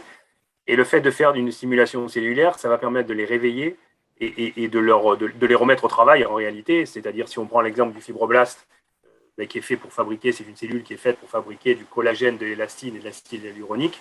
Le fait de la réveiller, de la stimuler, elle va se remettre à produire ces trois éléments et puis de se transformer en myofibroblaste. Et la différence entre un fibroblast et un myofibroblast, c'est un petit fibroblast musclé qui va permettre de faire son boulot. C'est ça, si je résume. C'est ça, ben, tu as parfaitement résumé. Fibroblast, synthèse, collagène, acide hyaluronique et élastine, et transformation de la cellule elle-même en myofibroblast pour avoir les forces en tirant sur les fibres de collagène ou en tirant sur les fibroblastes eux-mêmes. Et en même temps, en agissant sur ce fibroblast pour le transformer dans le bon sens, on va renforcer cette jonction entre l'épiderme et le derme. Vous savez, cette petite membrane basale qui est ondulée justement pour permettre d'avoir une plus grande nourriture de l'épiderme à partir du derme. Bien, cette membrane aussi va s'aplatir avec le temps et donc il faut la stimuler par la mécanique. Et on a vu que la mécanique était capable de fabriquer non pas seulement le collagène de type 1, qui est le gros collagène du derme, mais aussi ces tout petits collagènes de type 4 et de type 7 qui font que la jonction entre l'épiderme et le derme va être plus solide pour éviter justement à cette peau de s'arracher. Et vous avez tous vu vos grands-parents ou arrière-grands-parents avec une peau sur le dos des mains qui malheureusement part en lambeaux. Je crois que les Américains appellent ça les pearls, c'est-à-dire les larmes, tellement ça se déchire facilement. Et donc, la stimulation mécanique va agir là-dessus. Alors, si on regarde au laboratoire, et ça peut vous intéresser de voir comment ça se passe, prenez à droite le disque ici, vous voyez un derme qui est à l'intérieur. Il a déjà 2 ou 3 jours. Nous avons fait un derme dans une boîte de pétri, mais nous constatons que petit à petit, il va se rétracter naturellement. Et donc, son diamètre va se réduire. Et puis, dans la machine que vous avez vue tout à l'heure, on va mesurer les forces. Et on va s'apercevoir qu'il y a des forces à l'intérieur, mais qu'un fibroblast fatigué ou âgé va développer beaucoup moins de force par rapport aux fibroblastes jeunes. Donc ici, on aura une rétraction qui va être moindre quand on est âgé, du fait d'une moindre migration des cellules, et ici, on va avoir des forces beaucoup moindres, et tout ça explique le vieillissement. Et si on va mesurer par des techniques biochimiques les quantités de collagène, les quantités d'enzymes, etc., on va voir ce collagène fragmenté, ce collagène de mauvaise qualité, on va voir des enzymes qui attaquent ce collagène qui lui-même n'est pas beaucoup remplacé. Et donc, on va avoir des fibres désorganisées, hétérogènes et fragmentées. Et là-dessus, Christian, arrive un phénomène qui te plaît beaucoup. Oui, qui me plaît beaucoup. Non, que tu expliques très bien, qui est la glycation et le problème de l'addiction au sucre et le problème du sucre sur les cellules. Mais je te laisse expliquer, tu le fais très bien. Voilà, je dis cela parce que tu m'avais interviewé un jour et grâce à cette interview, j'ai appris beaucoup de choses, notamment que nous mangions 35 kilos de sucre par an alors que nos grands-parents ou arrière-grands-parents mangeaient 35 kilos de sucre pour toute une vie. Donc, le sucre est devenu notre ennemi, à la fois pour le corps, avec les prises de poids, avec tout ce que vous pouvez imaginer, mais également dans la peau, avec un phénomène de glycation qu'on appelle aussi glycosylation, qui est le dépôt de sucre sur les fibres de collagène qui les rendent rigides. C'est pour ça qu'il ne faut pas trop tarder à agir. ne pas agir trop tard, parce que si on a des fibres qui sont trop rigides, elles ne vont plus pouvoir se soumettre au remodelage enzymatique et donc on aura beaucoup plus de mal. Lorsqu'on nous demande à quel âge il faut commencer l'endermologie, Christian, qu'est-ce que vous répondez? Ouais, le plus tôt possible. Alors, on va dire 17, 16, 17, 18, 20 ans, ce n'est pas le problème. Le problème, c'est que plus on le fait tôt, plus on va réactiver la cellule et plus on va avoir de la fabrication de collagène, d'élastine et de l'acide hyaluronique. Et donc, plus on va avoir cette prévention de la peau. Exactement. Donc, ne pas trop tarder parce que la peau s'altère, la peau s'abîme, et des libérations d'enzymes qui vont détruire les fibres d'élastine. C'est notamment sous l'effet de cette enzyme, l'élastase, etc. Et donc, on va détruire toutes les constituants du derme. Pour revenir, excuse-moi Linda, juste une petite parenthèse, pour revenir au glucose et à la glycation et au sucre. Il y a une étude qui est sortie il y a quelques années qui démontrait que chez le rat, alors chez le rat c'est un fait, mais qu'il y avait une addiction au sucre qui était beaucoup plus forte que l'addiction à la cocaïne, qui est complètement fou. Et on s'aperçoit qu'on a du sucre absolument partout. Vous mangez une tranche de jambon, il y a du sucre, puisque c'est un conservateur. Et donc, tous les sucres ajoutés qu'on peut avoir, notamment dans l'alimentation industrielle, il faut être très prudent avec ça parce que c'est un véritable poison. Poison. Voilà, donc, c'est important de savoir ça. Et puis, faire une synthèse de tout ce qui a été dit, éviter de manger du sucre près d'une fenêtre au soleil. Ouais, je trouve ça très intéressant ce que vous dites justement sur le sucre parce que plusieurs dans notre industrie font un peu fi de tout ça. On essaie de trouver des solutions avec des technologies, de la médecine esthétique, des appareils, que ce soit l'endermologie ou autre, mais jamais vraiment mettre de l'emphase sur réellement le sucre. Donc, on n'a pas besoin d'être diététicienne, on n'a pas besoin de faire de la nutrition, on n'a pas besoin de se lancer dans ce genre de choses parce que c'est un élément important. Souvent, les gens nous disent « mais pourquoi ma cliente ne réagit pas aussi bien aux soins, aux services, que ce soit l'endermologie ou autre ?» Il y a des peaux qui sont moins réactifs et récepteurs de ces soins, donc qui ont tendance à avoir des résultats moins probants. Et là, ce que vous dites, je pense que c'est un élément à ne pas négliger. Considérer le sucre. Ouais. Mais par exemple, juste pour s'amuser, ne mangez plus du tout de sucre ajouté, je vais dire plus du tout de sucre pendant 10-15 jours, et vous allez voir votre qualité de peau qui va changer déjà. Oui. La clarté de la peau va changer. Voilà. Alors, si on regarde ce qui se passe au niveau de la fabrication de collagène, là aussi, il y a une diminution de la production de collagène. Alors, le schéma n'est pas très explicite parce que nous avons fait une échelle qui est un petit peu trop écrasée, mais en fait, les quantités sont relativement importantes dans leur réduction par rapport à une peau jeune. Donc, moins de collagène, donc surtout au niveau du fond de ride, ce qu'on appelle les FDR, fibroblastes du fond de ride, beaucoup moins de synthèse de collagène. Et par contre, les enzymes, ces fameuses enzymes de régulation, les métalloprotéases de type 1, métalloprotéases de type 9, voient leur activité accrue dans la peau âgée, et donc il va falloir les combattre également.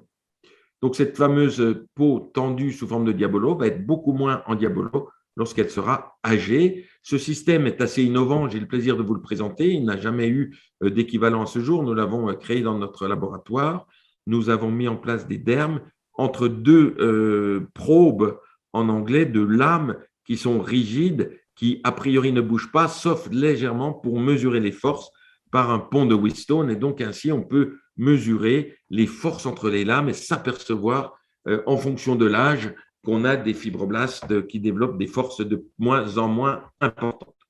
Et donc, on va mesurer ces graphiques de force.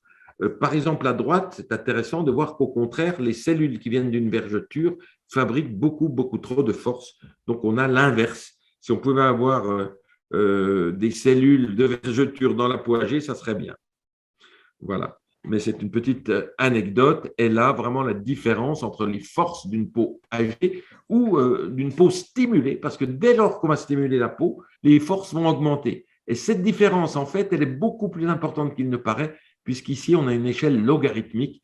Et donc, normalement, les traits rouges devraient sortir largement de l'écran pour vous montrer l'importance des forces qu'on est capable de faire récupérer par la peau et donc de faire réapparaître les fibres musculaires d'alpha-SM-actine. Et puis, pour que les cellules puissent connecter entre elles, il faut qu'il y ait des sticks de la colle qui s'appellent les intégrines. Et bien justement, quand on stimule le fibroblast, tout va bien se passer. Il va développer des petits patchs, des petites choses qui se collent avec les cellules qu'on appelle les intégrines et qui fluorescent ici.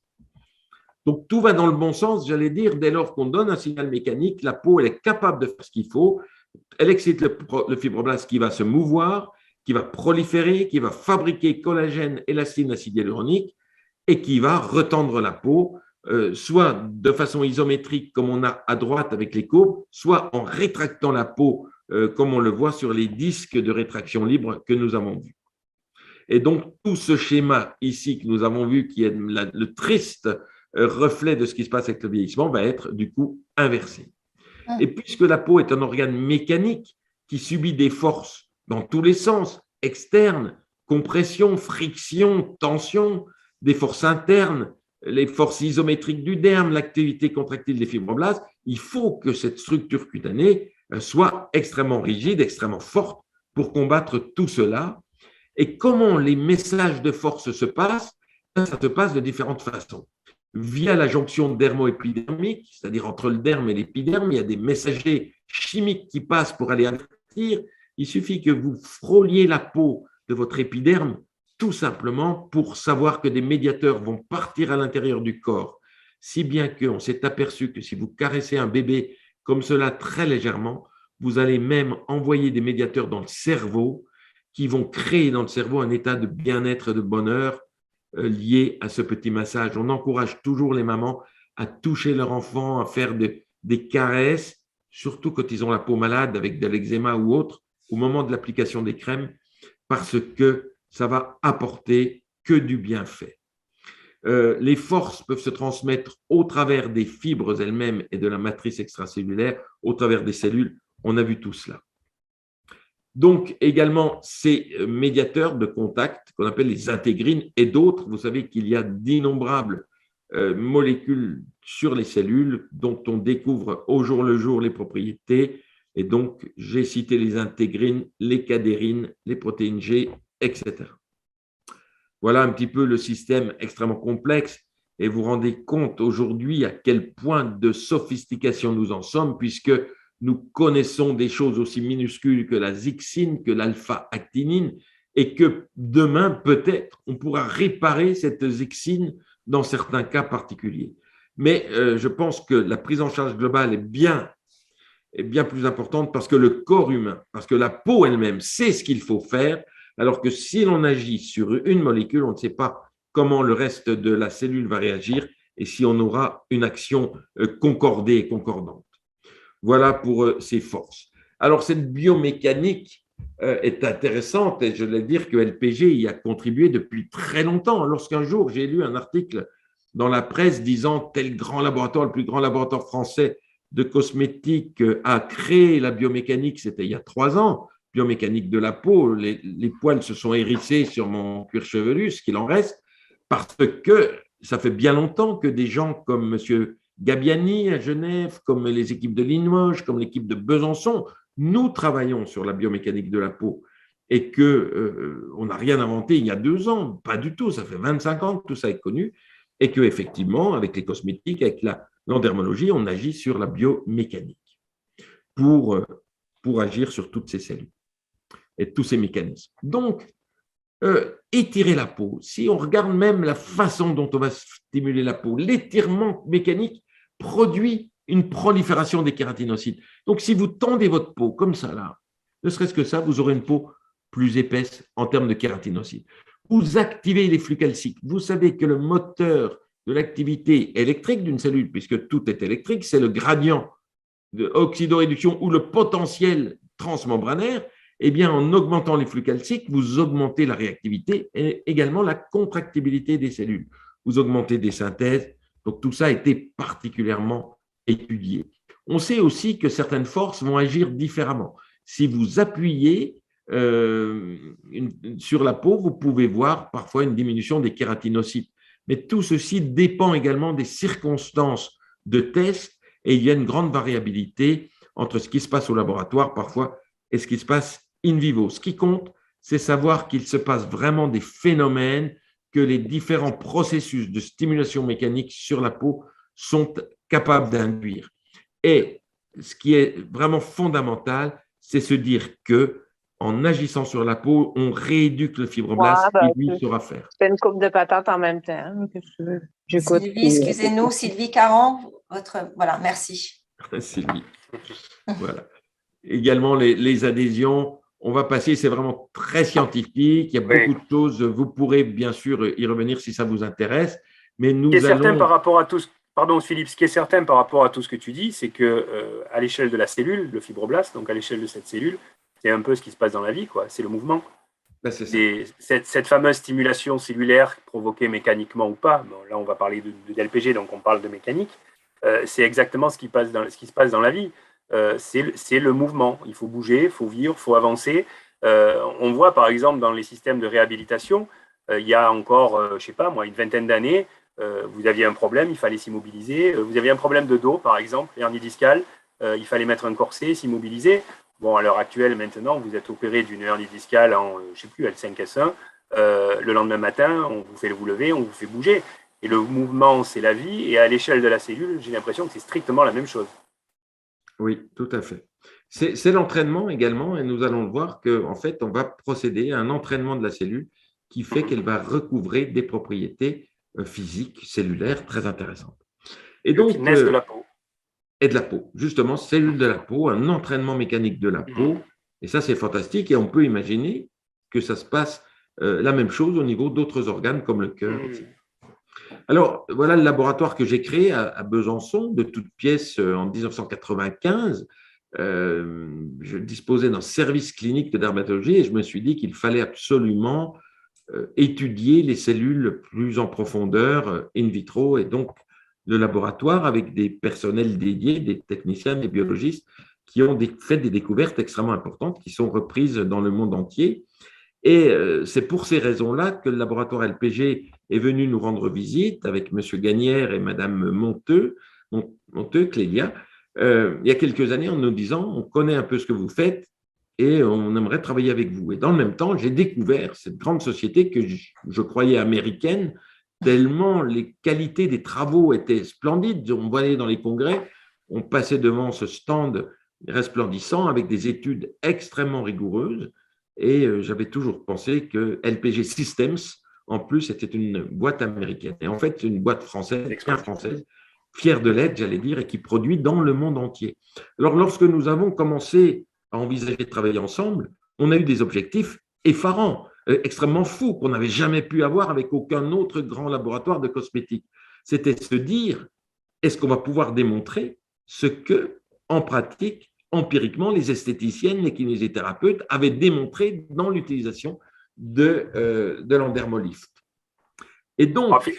Attends, excuse-moi Philippe, je suis désolé, je crois qu'il y a une question, Linda, si tu veux peut-être Oui, il y a une question de Hala qui demande si on ne connaît pas bien les manœuvres, est-ce qu'il y a un risque à faire du dommage au niveau du fibroblaste?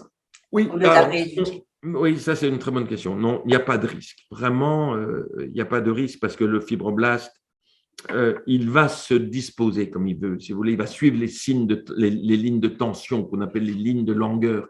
Il y a des lignes mécaniques qui existent dans le corps et qu'on stimule d'une certaine façon ou d'une autre, on sera peut-être un peu moins efficace si on ne suit pas les recommandations, mais on ne peut pas faire de tort. C'est pourquoi il a été défini un rythme de palpation, 16 Hz, pour que ça corresponde à ce qu'on connaisse au niveau de la peau, qu'il y a des schémas qui ont été faits basés sur l'empirisme. En fait, ce ne sont pas les scientifiques qui ont déterminé cela, c'est vous, les esthéticiennes, qui ont dit non, on s'aperçoit que si on masse comme ça, c'est beaucoup plus efficace, etc. Petit à petit, toutes ces données ont été collectées pour faire un logiciel de qualité. Alors, bien entendu, je vais vite, je suis peut-être un peu pressé d'aller vous montrer ces résultats, tellement ils sont extraordinaires. Ne passons pas à côté de la prise en charge du vieillissement, puisqu'en fait, on n'est pas là simplement pour parler d'endermologie. Et donc, puisque nous l'avons bien expliqué dans la première partie, sur le moment du diagnostic, vous en avez déduit vous-même les règles de prévention à l'égard du soleil, du tabac, de l'alcool, de l'alimentation. l'activité physique. Bien sûr, les conseils cosmétiques, je vous en ai parlé, on a parlé même du maquillage pour corriger les désordres esthétiques. Bien sûr, la photoprotection, et vous pouvez très vite ou très facilement trouver des informations à ce sujet, mais je crois que nous avons dit l'essentiel, photoprotection par des vêtements, par un chapeau, par le fait de rester à la maison, et puis éventuellement par des crèmes solaires. Le plus sympathique seront des filtres physiques. Voilà ce que nous avons dit. Les régimes, bien sûr, et la vitamine C. Alors, vous savez que la vitamine C, c'est un autre de mes sujets de prédilection, puisque nous avons été les premiers au monde à démontrer que quand vous avez une peau âgée, vous manquez de vitamine C dans la peau. Alors, la vitamine C, ce n'est pas ce qu'on croit, ce n'est pas un fantasme, ce n'est pas un produit qui va exciter, qui va réveiller, pas du tout. La vitamine C, c'est une molécule qui n'est pas fabriquée par notre organisme. Les vitamines, c'est la définition, c'est des substances indispensables à la vie des cellules, mais qui ne sont pas fabriquées par notre organisme. Savez-vous que le chien, on n'est pas plus bête qu'un chien, quand même. Mais nous ne fabriquons pas notre vitamine C, alors que le chien fabrique sa vitamine C. Le chimpanzé fabrique sa vitamine C. N'allez pas parler de vitamine C à un vétérinaire, il va vous rire au nez. Il ne donne pas de vitamine C à ses animaux. Et avez-vous déjà vu un chien manger des pommes ou des oranges? Pas du tout. Le chien fabrique sa vitamine C et il en a besoin pour sa peau également. Donc nous, comme nous ne la fabriquons pas, nous devons l'ingérer. D'autant plus que nous sommes âgés, puisque nous avons démontré qu'avec l'âge, non seulement votre intestin absorbe mal la vitamine C, mais en plus, cette vitamine C ne va plus dans la peau, si bien qu'à 60 ans, sur le graphique ici, vous avez moitié moins de vitamine C qu'à 20 ans. Or, la vitamine C, c'est quoi? C'est la substance qui stimule la synthèse de collagène. Vous voulez augmenter la synthèse de collagène, il y a une seule chose à faire, c'est donner de la vitamine C. C'est le moteur pour fabriquer du collagène. Et si en plus, vous ajoutez la mécanique, vous aurez de bons résultats. Il ne faut pas oublier cette vitamine C par la bouche et peut-être en application locale également. On a d'autres vitamines, B9 et B12, dont les stocks sont également déficients dans la peau qu'il va falloir également apporter. Donc ceci, c'est très important et c'est pourquoi il y a des compléments alimentaires. Aujourd'hui, nous ne pourrons pas vivre sans cosmétiques et probablement que nous ne pourrons pas vivre sans compléments alimentaires. Pourquoi ? Et croyez bien que pour le dire, j'ai vraiment, ça me tord la gorge parce que je me dis, si nous en sommes là, c'est grave, mais nous n'avons pas le choix. Nos fruits et légumes ne contiennent plus suffisamment de vitamine C. Nos fruits contiennent 10 fois moins de vitamine C qu'il fut 50 ans. Donc, il faut vraiment 10 fois moins de vitamine C. Donc, il faut apporter ces compléments par la bouche. Les cosmétiques. Professeur, oui. Excusez-moi, une question concernant le maquillage de Martin. Est-ce que le maquillage ne contribue pas au vieillissement de la peau? Non, bien au contraire. Je parle des bons maquillages, bien entendu. Le maquillage léger, qui ne contiennent pas trop d'ingrédients, qui ne créent pas d'allergies, etc. Le maquillage apporte des actifs qui vont pénétrer dans la peau, ça a été démontré. Même si pendant des années, les agences de santé niaient la possibilité à un actif de pénétrer dans la peau. Il faut que l'actif pénètre pour aller jouer son action. Il faut, en appliquant le cosmétique, avoir une gestuelle. C'est très important. Cette gestuelle mécanique qui doit prendre quelques secondes, voire même quelques minutes, va renforcer l'action du cosmétique. Non, les cosmétiques modernes ont tous un effet bénéfique pour la peau, voire même, j'allais dire, préviennent les risques de cancer. Parce qu'en apportant à la peau les éléments de sa vitalité, on va, et sa mécanique, en redynamisant la peau d'un point de vue mécanique, on a une meilleure défense contre le cancer de la peau. C'est très important. Donc, non, pas de risque des cosmétiques. Alors, les cosmétiques n'est pas véritablement le sujet d'aujourd'hui. C'est pour ça que nous n'allons pas le détailler, mais ça pourrait être une autre occasion. Les soins sur la peau, les peelings, qui se feront une fois que la peau aura été traitée vraiment pour donner le coup de jeune, pour réactiver l'activité des cellules de surface qu'on appelle les kératinocytes. Vous avez la lumière, on découvre de plus en plus les propriétés physiques de la lumière selon sa capacité d'être émise, la microabrasion, l'endermologie. Il y a beaucoup de soins qui sont tous utiles et complémentaires.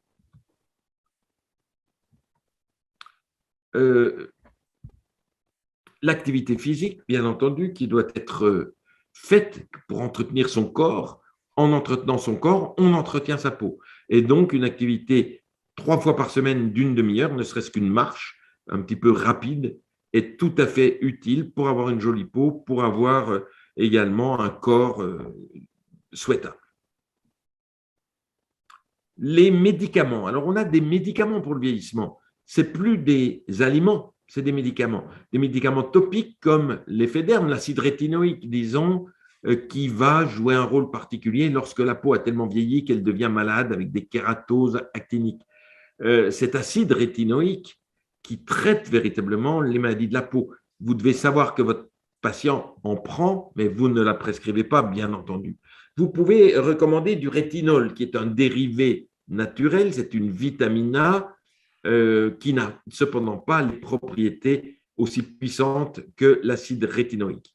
Il y a les acides de fruits qui ont ces propriétés hydratantes, ces propriétés également kératorégulatrices qui améliorent le teint et la rugosité. Et puisque le vieillissement, c'est aussi l'hétérogénéité de la couleur de la peau, il faut le whitening, ce qu'on appelle aujourd'hui le whitening, c'est-à-dire le blanchiment de la peau, pour enlever toutes ces taches avec des agents dépigmentants.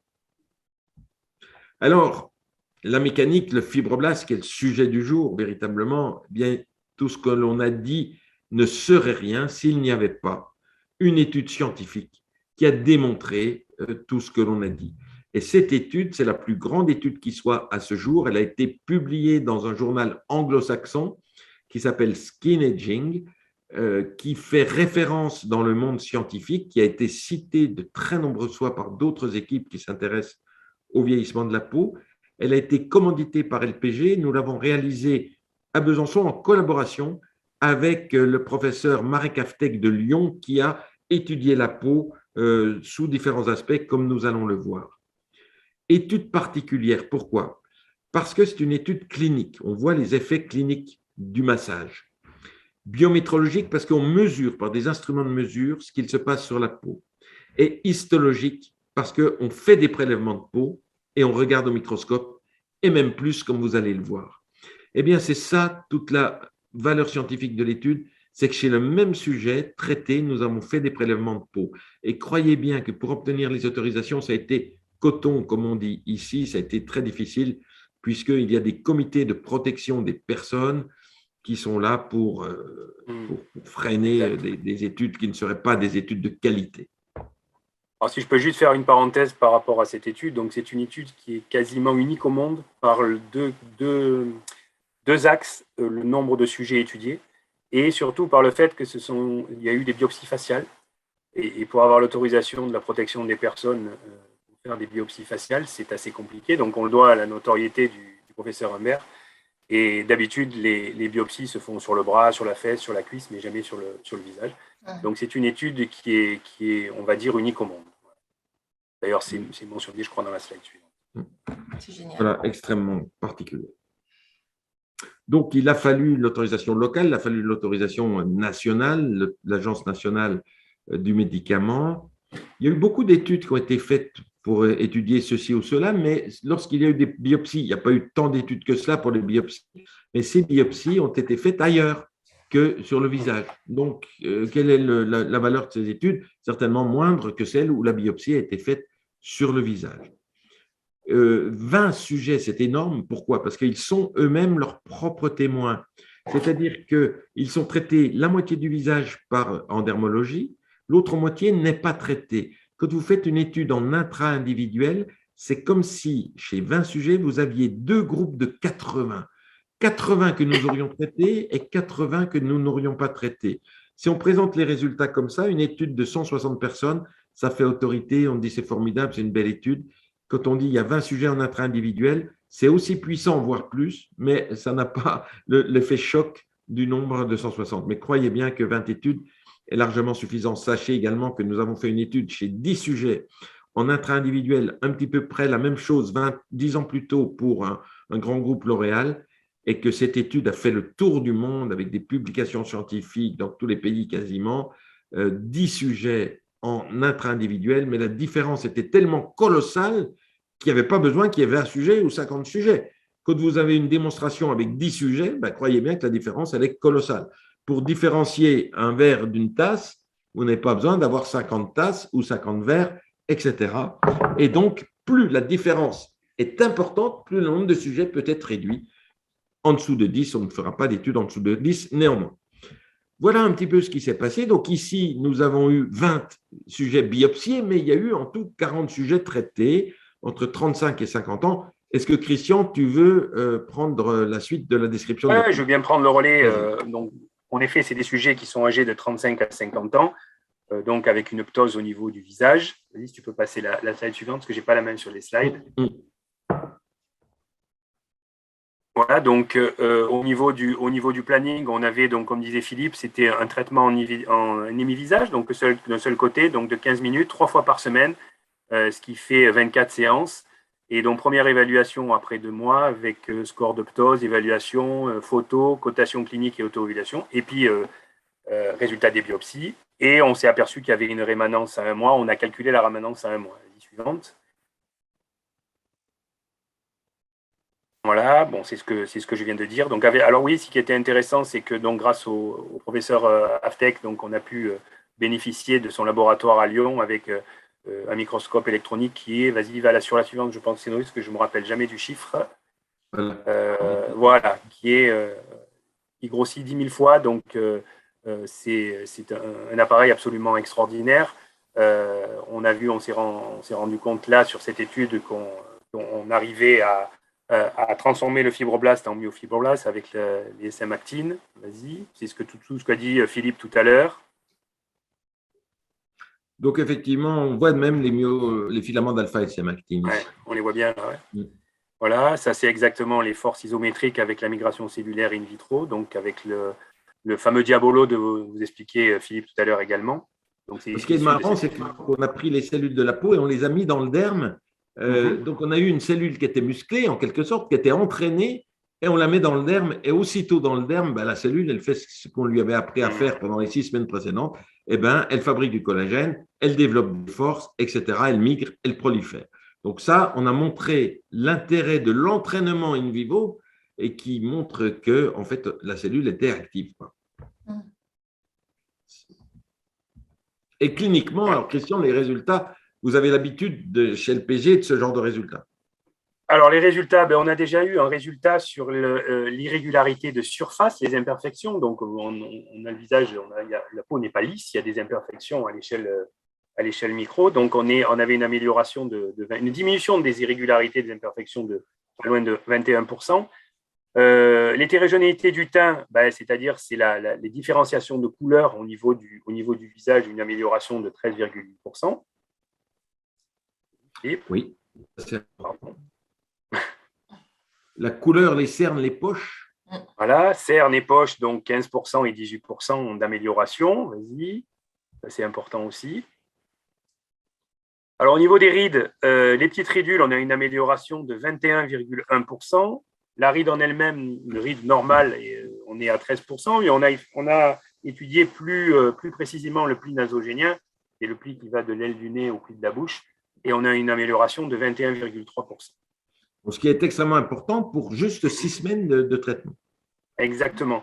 Et là aussi, c'est assez fabuleux comme résultat, un éclat du teint, c'est-à-dire la luminosité du visage qui est de pas loin de 100%, 97,6%.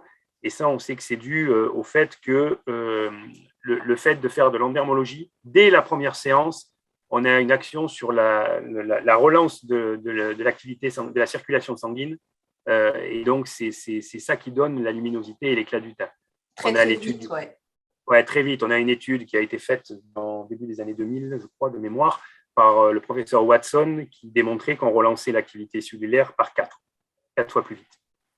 Alors, Linda, vous avez remarqué que du côté non traité, on a une amélioration tout le temps. Et pourquoi? Parce qu'en stimulant un côté, le milieu et les substances qui vont être sécrétées, qu'on appelle les médiateurs chimiques, vont passer aussi de l'autre côté pour réactiver la peau de l'autre côté. Donc, c'est incroyable de voir, et on a souvent la même chose avec les cosmétiques, on a l'effet qui passe un peu de l'autre côté. Ce qui fait que la différence, elle est un peu amoindrie, mais si on prend le point de départ, par rapport à tout au-dessus, à ce qu'on a vu, c'est très important. Au niveau de la fermeté, vas-y, pardon, je t'en prie, vas-y.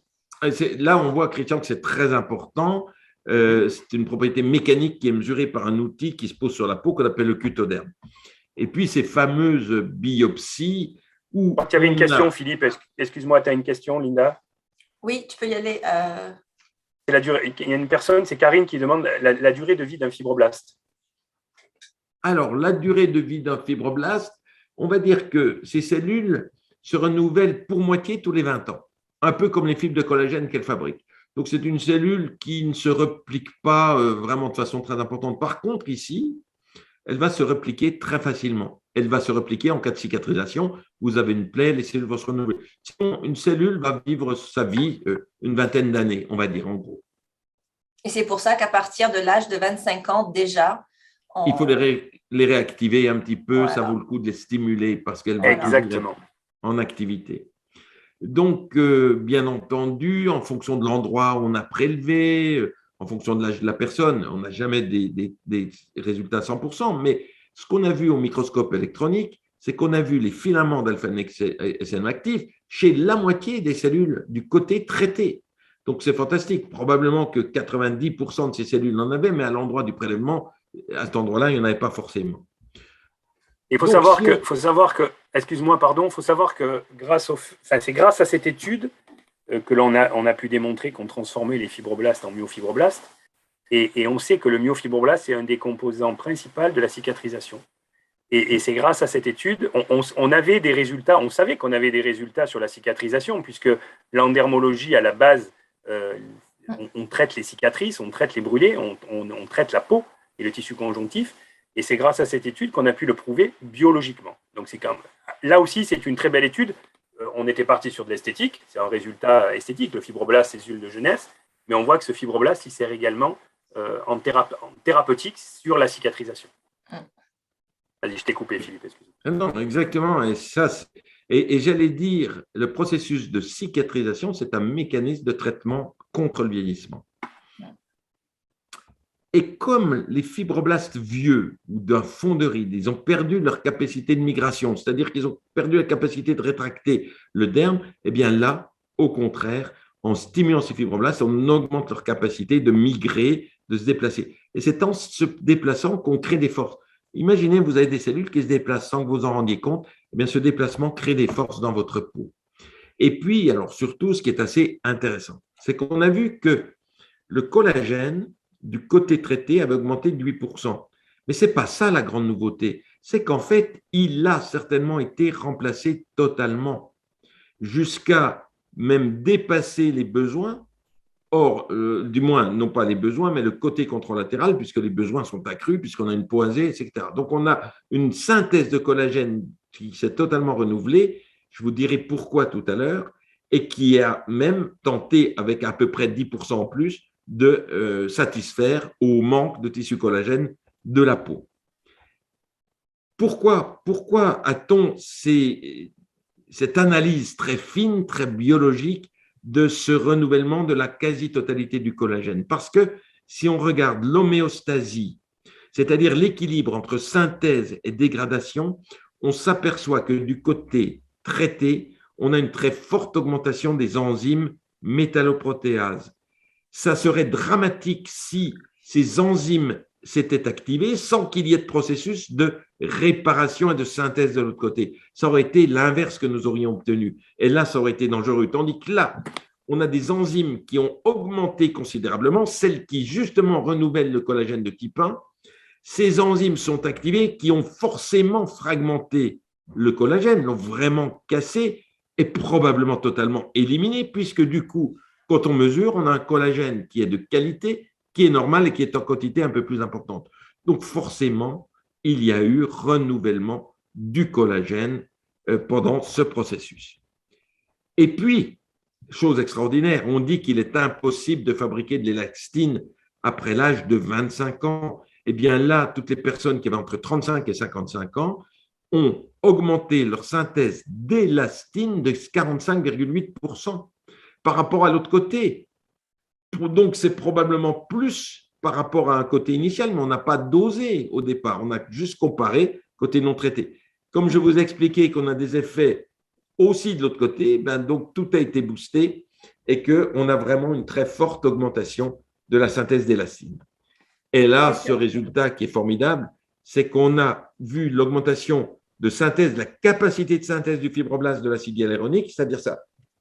Capacité à augmenter la matrice extracellulaire de 80%. Donc, une régénération très importante par des cellules nouvellement rajeunies par la stimulation mécanique et donc dont la peau bénéficie. Effet clinique. Attention qu'on est à l'échelle de la cellule et qu'on ne peut pas comparer ce résultat à une injection d'acide hyaluronique. Là, on est sur de l'acide hyaluronique endogène à l'échelle d'une cellule, du fibroblaste, alors que le reste, c'est de l'acide hyaluronique chimique, non naturel, qui est injecté à grosse dose pour faire un comblement. Donc, non, j'ai eu plusieurs fois la question, mais est-ce que ça compense? Ce n'est pas du tout la même chose. On ne peut pas le comparer.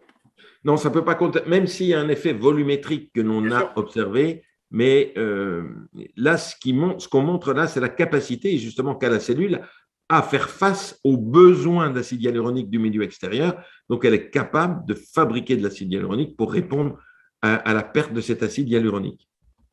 Il y a une question ici, professeur, avant que vous alliez plus loin. Alors, ça c'est une question de Valérie, une grande partie de ma clientèle, 35 ans et plus, utilise le Botox et elle répète les injections à raison de 3 à 6 mois. Quels sont les effets à long terme de cette paralysie du muscle sur la peau et ses composantes essentielles à son bon fonctionnement?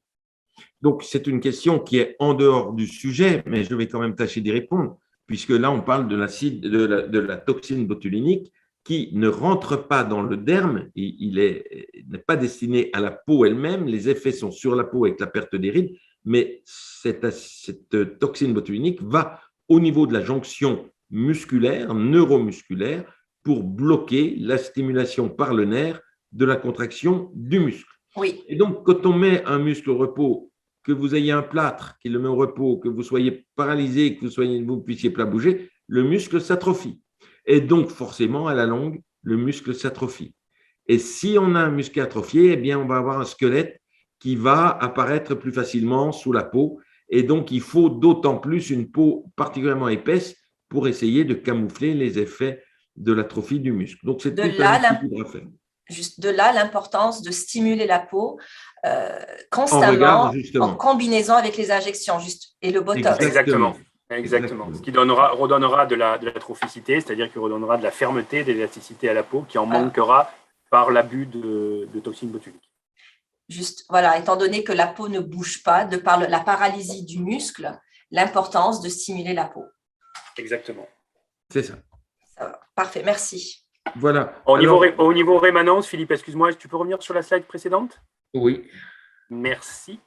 Elles sont, voilà. Voilà, on a donc cette étude, on voit qu'il y a une rémanence, c'est-à-dire l'effet continu à 1 mois sur 87% des sujets. Pourquoi à 1 mois? Tout simplement parce qu'on avait décidé de le voir à 1 mois. On aurait pu le voir à 3 mois ou à 6 mois, donc il serait intéressant de voir plus loin. Juste pour faire un parallèle par rapport à une autre étude qui n'a rien à voir, qui est sur le corps et qui était sur la cellulite. Il y a une étude au début des années 2000 faite par le professeur Horton qui avait une rémanence à 6 mois sur la cellulite. C'est-à-dire que l'on arrêtait les traitements dans dermologie et on avait un résultat qui continuait pendant 6 mois, avec 1 séance à 2 séances par mois, grand maximum. Donc, on avait une rémanence à 6 mois sur la cellulite. Et là, on aurait peut-être pu avoir un résultat avec une rémanence un peu plus longue si on avait fait, mais enfin, le protocole, c'était à 1 mois en l'occurrence.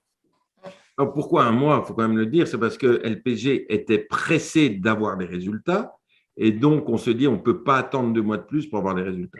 Mais je crois que, Christian, ça n'a pas été dans la rédaction puisque le protocole était ainsi. Mais nous avons fait des mesures à 3 mois pour montrer qu'on avait quasiment le même pourcentage de sujets qui avaient les mêmes résultats. Et pourquoi? Parce qu'on a refabriqué du collagène. Avant qu'il ne se dégrade, il va se passer du temps. Donc, c'est sûr que la rémanence, elle existe là-dessus. On n'a aucun souci. Mais effectivement, au bout de peut-être plusieurs mois, il faut relancer la mécanique des cellules. Alors, les résultats, on les voit. Je suis content que tu aies choisi ces photos parce qu'elles sont démonstratives. Elles ont permis à des experts en aveugle de quantifier le bénéfice. Alors, on n'est qu'à 6 semaines. Regardez déjà le résultat. Vous allez me dire, les uns, c'est spectaculaire, les autres, ce n'est pas très spectaculaire. Mais si, quand on regarde le sillon nasogénien, quand on regarde la ptose, le score de ptose est passé du groupe C au groupe B, c'est-à-dire qu'on est passé d'une échelle à une autre, et que si nous avions poursuivi, nous n'étions qu'à 6 semaines, probablement qu'on aurait pu avoir un galbe encore plus homogène. Ici, c'est encore plus marqué, Et croyez bien, mais ça, ce n'est pas quantifiable, que lorsqu'on croise ces personnes dans le couloir, elles vont à leur étude, on savait quel était le côté traité parce que c'était visible. Le côté non traité était beaucoup plus marqué que le côté traité. Et donc, tout cela est très important. Et l'on voit, par exemple, ici, cette jeune femme qui a un remodelage quasiment parfait, j'allais dire, de son menton. Double menton.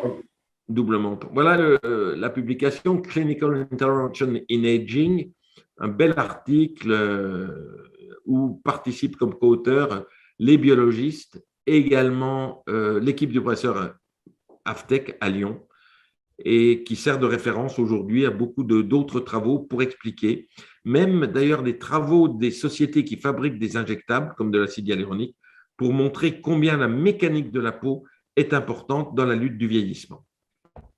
Alors, en conclusion, une prévention basée sur les connaissances que nous avons tâché de vous communiquer en début de séance, basée sur votre propre analyse, sur la prise en charge de votre cliente, et puis par les soins que vous allez lui proposer, qui sont de différentes natures. Il ne faut jamais mettre tous ses œufs dans le même panier. Il faut associer des techniques dans le temps, associer des techniques parfois au même moment qui doivent être complémentaires et qui ne se nuisent pas les unes aux autres pour avoir des bons résultats. Et pour terminer, je vous inviterai à lire ces livres qui vont vous donner, non pas, ce n'est pas de la médecine du tout, c'est extrêmement joyeux, amusant, ce sont des histoires, on va dire, un petit peu des romancés, mais qui vous donnent des informations aussi importantes que celles que je vous ai données sur les fruits qui contiennent moins de vitamine C, sur la vitamine C, sur plein de choses sur la prise en charge de la peau. Et puis la peau qui vous dit tout de vous, c'est-à-dire qu'en regardant la peau de votre patient, petit à petit, vous pourrez lui dire, mais bon sang, madame, vous avez du diabète, ou bon sang, madame, vous avez tel ou tel problème de peau. Voilà l'équipe qui a participé avec moi. La photo date déjà de plusieurs années pour vous dire que le vieillissement atteint tout le monde, même ceux qui font de la recherche sur celui-ci. Je vous remercie de votre attention. Merci infiniment, professeur. Je trouve votre discours absolument enrichissant, surtout un discours facile à comprendre. Vous avez cette facilité à intégrer la science au quotidien. Vous avez un discours facile et surtout réel dans le quotidien de ce que tout le monde vit. Donc, je trouve ça génial. Nous allons avoir quelques questions, mais j'ai une question pour vous qui pendant que vous présentiez, m'a interpellée. Vous parlez du myofibroblaste, qui est un fibroblast musclé. Exactement. Et c'est là où on veut en venir en bout de ligne, et on a démontré qu'on est capable de l'obtenir avec le massage mécanique, notamment l'endermologie visage. Comment vous comparez? Est-ce qu'on est capable aussi, parce que vous savez, on a plusieurs personnes qui utilisent d'autres techniques, chaque technique a sa place, il y a une belle complémentarité qu'on peut faire avec différents soins, mais comment est-ce que vous comparez ou est-ce possible de créer ce myofibroblaste avec d'autres choses que du massage, qu'il soit mécanique ou manuel? Par exemple, le chaud, le froid et tout ce qu'on connaît aujourd'hui dans l'industrie de l'esthétique et de la médecine esthétique. Alors, merci Linda pour votre appréciation. Également, je voudrais en profiter pour remercier tous les auditeurs. C'est vrai qu'on n'entend pas les applaudissements, mais je vois tous les petits messages qui arrivent de remerciements et ça fait vraiment chaud au cœur. Le principal, c'est que ça soit intéressant.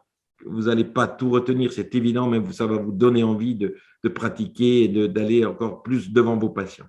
Alors, la question que vous posez, elle est formidable, mais jusqu'à présent, personne n'est venu voir ni nous-mêmes ni d'autres équipes pour se dire est-ce que le froid va faire quelque chose sur la peau? Est-ce que le chaud va faire quelque chose? Non, il y a parfois même des effets qui sont esthétiquement acceptables, mais dont le mécanisme peut être une aggravation au fond de la peau. Si on met trop de chaleur et qu'on va abuser de la peau, abîmer la peau, les faisceaux de collagène, c'est peut-être beau esthétiquement, mais au bout du compte, qu'est-ce que ça va donner à distance? Ici, on a une technique physiologique, naturelle. Et c'est vrai, quand LPG, Christian en dira un mot tout de suite, quand LPG a dit, nous, on fait de la médecine esthétique naturelle, il n'y a pas de produits, il n'y a pas de choses qui agressent la peau, c'est que de l'entraînement. C'est formidable d'avoir des résultats comme ça. Et si on pouvait ne faire que ça, ça pourrait être suffisant chez 80% des gens. Moi, je vais juste faire une petite parenthèse, juste que tu posais la question, Linda, donc je vais rebondir un petit peu dessus. L'endermologie, c'est une technique qui est complètement naturelle. On travaille dessus en parfaite innocuité. C'est quoi? C'est un massage mécanique en profondeur. qui va déclencher, grâce à un stimuli, donc une stimulation cellulaire qui va déclencher une réponse biologique de la cellule. On travaille sur 3 principales cellules, sont le fibroblaste, et là, ça fait bientôt 2 heures qu'on en parle, donc je ne vais pas vous en reparler, maintenant vous devez connaître par cœur. L'adipocyte, donc l'adipocyte, cette cellule graisseuse qui a la capacité de stocker et de déstocker. Donc lorsqu'on va faire un stimuli sur cette cellule graisseuse, elle va se réveiller en disant « mais je sers à quoi ?» Je sers à stocker ou à déstocker. Je me regarde, je suis stocké, donc je déstocke. Voilà. Et c'est fait naturellement, tout en conservant l'intégrité de la cellule. C'est-à-dire qu'on ne va pas détruire la membrane cellulaire. Et ça, c'est fondamental. On l'a prouvé ça aussi par une autre étude qui a eu lieu en 2008 par le professeur Max Lafontan, qui démontrait on a fait des études sur les chips, sur l'ADN, et qui démontrait qu'on n'avait aucune restriction et aucune rupture de la membrane cellulaire et qu'on respectait l'intégrité de la cellule. 3e cellule sur laquelle on travaille. C'est important, Christian, si tu permets. Conserver l'intégrité de la cellule, je pense qu'on n'en parle pas assez. Et c'est là où on voit souvent des résultats inverses avec le temps par rapport à d'autres stimulations. Oui, c'est là où je voulais en venir de toute façon. Ouais. 3e cellule, c'est les cellules endothéliales, qui sont les cellules qui tapissent les parois sanguines, des vaisseaux, donc. Et c'est pour ça qu'on a des résultats sur la relance de l'activité circulatoire. Voilà.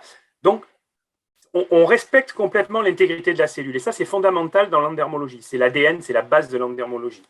Si on prend en parallèle avec, et je ne vais absolument pas citer ni de marque, ni d'appareil, ni de quoi que ce soit, je vais juste parler de 2 techniques, qui sont les techniques de chaud, infrarouge, laser, radiofréquence, etc., et les techniques de froid, en l'occurrence la cryolipolyse, qui, entre parenthèses, juste, toute petite parenthèse, ne devrait pas s'appeler cryolipolyse, mais devrait s'appeler cryolyse. Tout simplement parce que la lipolyse, c'est la capacité à la cellule graisseuse de se mettre en capacité de déstocker naturellement. L'endermologie, LPG, fait de la lipolyse. La lyse adipocytaire, c'est la destruction de la cellule. Donc, d'autres techniques détruisent la cellule. On a vu les techniques de chaud et les techniques de froid. Comment, dans les techniques de froid, la cellule est détruite? C'est tout simplement par ce qu'on appelle l'apoptose. L'apoptose, c'est entre guillemets, c'est le suicide de la cellule. Au contact du grand froid, la cellule va développer une enzyme qui s'appelle la captase 3, qui est, entre parenthèses, une fois de plus, le cyanure de la cellule, et elle va se suicider. Elle se détruit, et elle est digérée par les macrophages, et c'est comme ça. L'endermologie, et je le répète, c'est ça qui est important, ne détruit pas la cellule. Sur le fibroblaste, on va fabriquer collagène, élastine, acide hyaluronique, fermeté, élasticité et volume. Et sur l'adipocyte, on va déstocker naturellement et on va faire une lipolyse. Voilà, je tenais à ouvrir la parenthèse parce que c'est important cette différence entre lyse adipocytaire et lipolyse.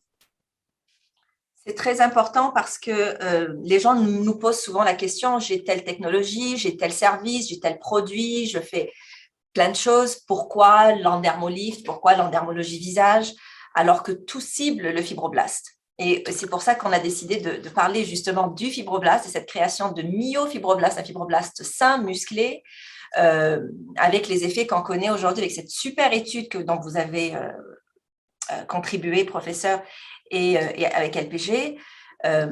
On reçoit, nous, les résultats, 80% d'augmentation d'acide hyaluronique, etc. Ça a l'air tellement simple, mais il y a tellement d'études et de travail derrière. Et aujourd'hui, je pense qu'on voit la valeur de ce qui a été fait et ce qui est reproduit partout à travers le monde, comme vous l'avez mentionné. Donc, c'était très, très enrichissant, je pense, de pouvoir faire la distinction entre l'impact que le massage mécanique a sur les cellules et comment accompagner vos clientes, mesdames, messieurs, dans leur quête de l'anti-vieillissement ou du rajeunissement. Et on a compris qu'on est capable aujourd'hui de ralentir et même de renverser, si je peux me permettre, professeur, de renverser le vieillissement. Oui, tout à fait. Prévention et marche arrière, puisqu'on rajeunit véritablement à la fois la cellule et tout le processus. Et qu'on recule de grade. Exactement, puisqu'on recule de grade de gravité. Et il est juste de dire qu'une femme qui paraîtrait peut-être 55, qui paraissait 55 ans, pourra peut-être en paraître 50, parce qu'on va vraiment aller dans le sens inverse. Exact. Autre question que j'aurais, qui m'a été posée souvent, c'est par rapport au nombre de séances, contrairement ou par rapport à ce qui est fait ailleurs. J'ai entendu plusieurs de vos vidéos, de vos lives avant celui-ci avec nous, que j'ai trouvé aussi très enrichissant. Et vous aviez mentionné quelque chose une fois que je trouvais quand même important de rementionner aujourd'hui, c'était par rapport à la vitesse à laquelle les gens veulent aller pour obtenir les résultats escomptés. Oui, alors il y a un minimum de temps parce que la cellule, c'est comme n'importe qui, c'est comme un organisme, comme les muscles. Il faut du temps, il faut de l'entraînement. On ne va pas perdre du poids si on veut maigrir comme ça du jour au lendemain. Donc, Exact. si on veut avoir un derme de qualité, il faut le temps que la cellule travaille, fabrique le derme. Rien ne se fera en dessous de 6 semaines. C'est un minimum. Nous sommes allés à 6 semaines, effectivement, parce que nous étions pressés. Une étude refaite aujourd'hui irait certainement beaucoup plus loin. 3 mois pour voir des résultats encore plus fabuleux que ça. Prenons le temps, laissons le temps. Il ne faut pas en faire trop souvent non plus. Nous avons fait, je crois, Christian, 3 fois par semaine. Je pense que là, c'est un maximum. C'est 3 fois par semaine, en effet. Parce qu'il ne faut pas que la cellule s'épuise non plus. Vous n'allez pas faire courir un nageur sur les piscines toute la journée. Il faut qu'il puisse se reposer. Il faut que la cellule puisse se reposer. Il faut que l'organisme puisse réapprovisionner le derme en substances nutritionnelles, vitamine C, vitamine B12, vitamine B9, etc. Donc voilà, c'est à nous de piloter ça. C'est un traitement, c'est une technique qui demande en effet du temps, comme toutes les techniques qui se voudraient naturelles et non invasives, puisqu'on va respecter la cellule. Et le fait de respecter la cellule, il faut prendre le temps. Il y a une notion que j'aime bien, c'est que quel est le principal ennemi de l'être humain? C'est le temps qui passe, puisqu'on vieillit. Et l'endermologie va inverser cette notion de temps, puisque plus vous allez faire d'endermologie, plus vous allez retarder les effets du temps. Et il n'y a pas de limite à en faire, contrairement à d'autres techniques. Voilà. Et il n'y a pas de limite à en faire, exactement. C'est un élément important à considérer. Si on n'a pas de limite à en faire, c'est parce qu'on est en respect avec les cellules, en respect avec le corps. Dans la longévité de l'action, contrairement à peut-être d'autres choses, on ne peut le faire qu'une fois ou 2 fois, donc ce sera des éléments à considérer. Si on est limité dans le temps, dans le nombre de fois par rapport à certaines techniques, c'est parce que quelque part, on n'est pas très gentil avec la cellule, je pense. Exactement. Non, mais c'est très vrai, c'est très vrai. Ouais. Écoutez, en ce qui me concerne, j'ai encore appris aujourd'hui en vous écoutant tous les deux. Professeur, merci de votre générosité. Il y en aura d'autres. On a plein de choses. J'ai envie de vous écouter davantage. J'ai envie de vous faire connaître chez nous et de vous recevoir éventuellement même physiquement, je l'espère. Christian, tu es comme je disais, un passionné, une source d'information. On a plein de choses qui arrivent avec toi. Je sais que tu es en plein dans le médical, tout ce qui est cancer du sein, tu participes à beaucoup d'avancements. Les Grands Brûlés, la semaine dernière, ou il y a déjà 2 semaines, on a fait une intervention ensemble avec l'hôpital chez vous, l'hôpital chez nous. Ça a été aussi enrichissant. Donc, tu as un bagage extraordinaire et je tiens à mentionner qu'on va te revoir. On va revoir Christian, éventuellement même professeur, pour d'autres notions, d'autres avancements dont Christian participe. Et je trouve ça génial de vous avoir comme ça à la portée de nos mains. Merci Linda. De toute façon, c'est un plaisir de participer à ces lives. On est à votre disposition, bien entendu. Et moi, ce que je souhaite de tout cœur, c'est qu'on puisse se voir très rapidement physiquement. On le fera. Merci. Merci beaucoup. Au revoir à toutes et à tous.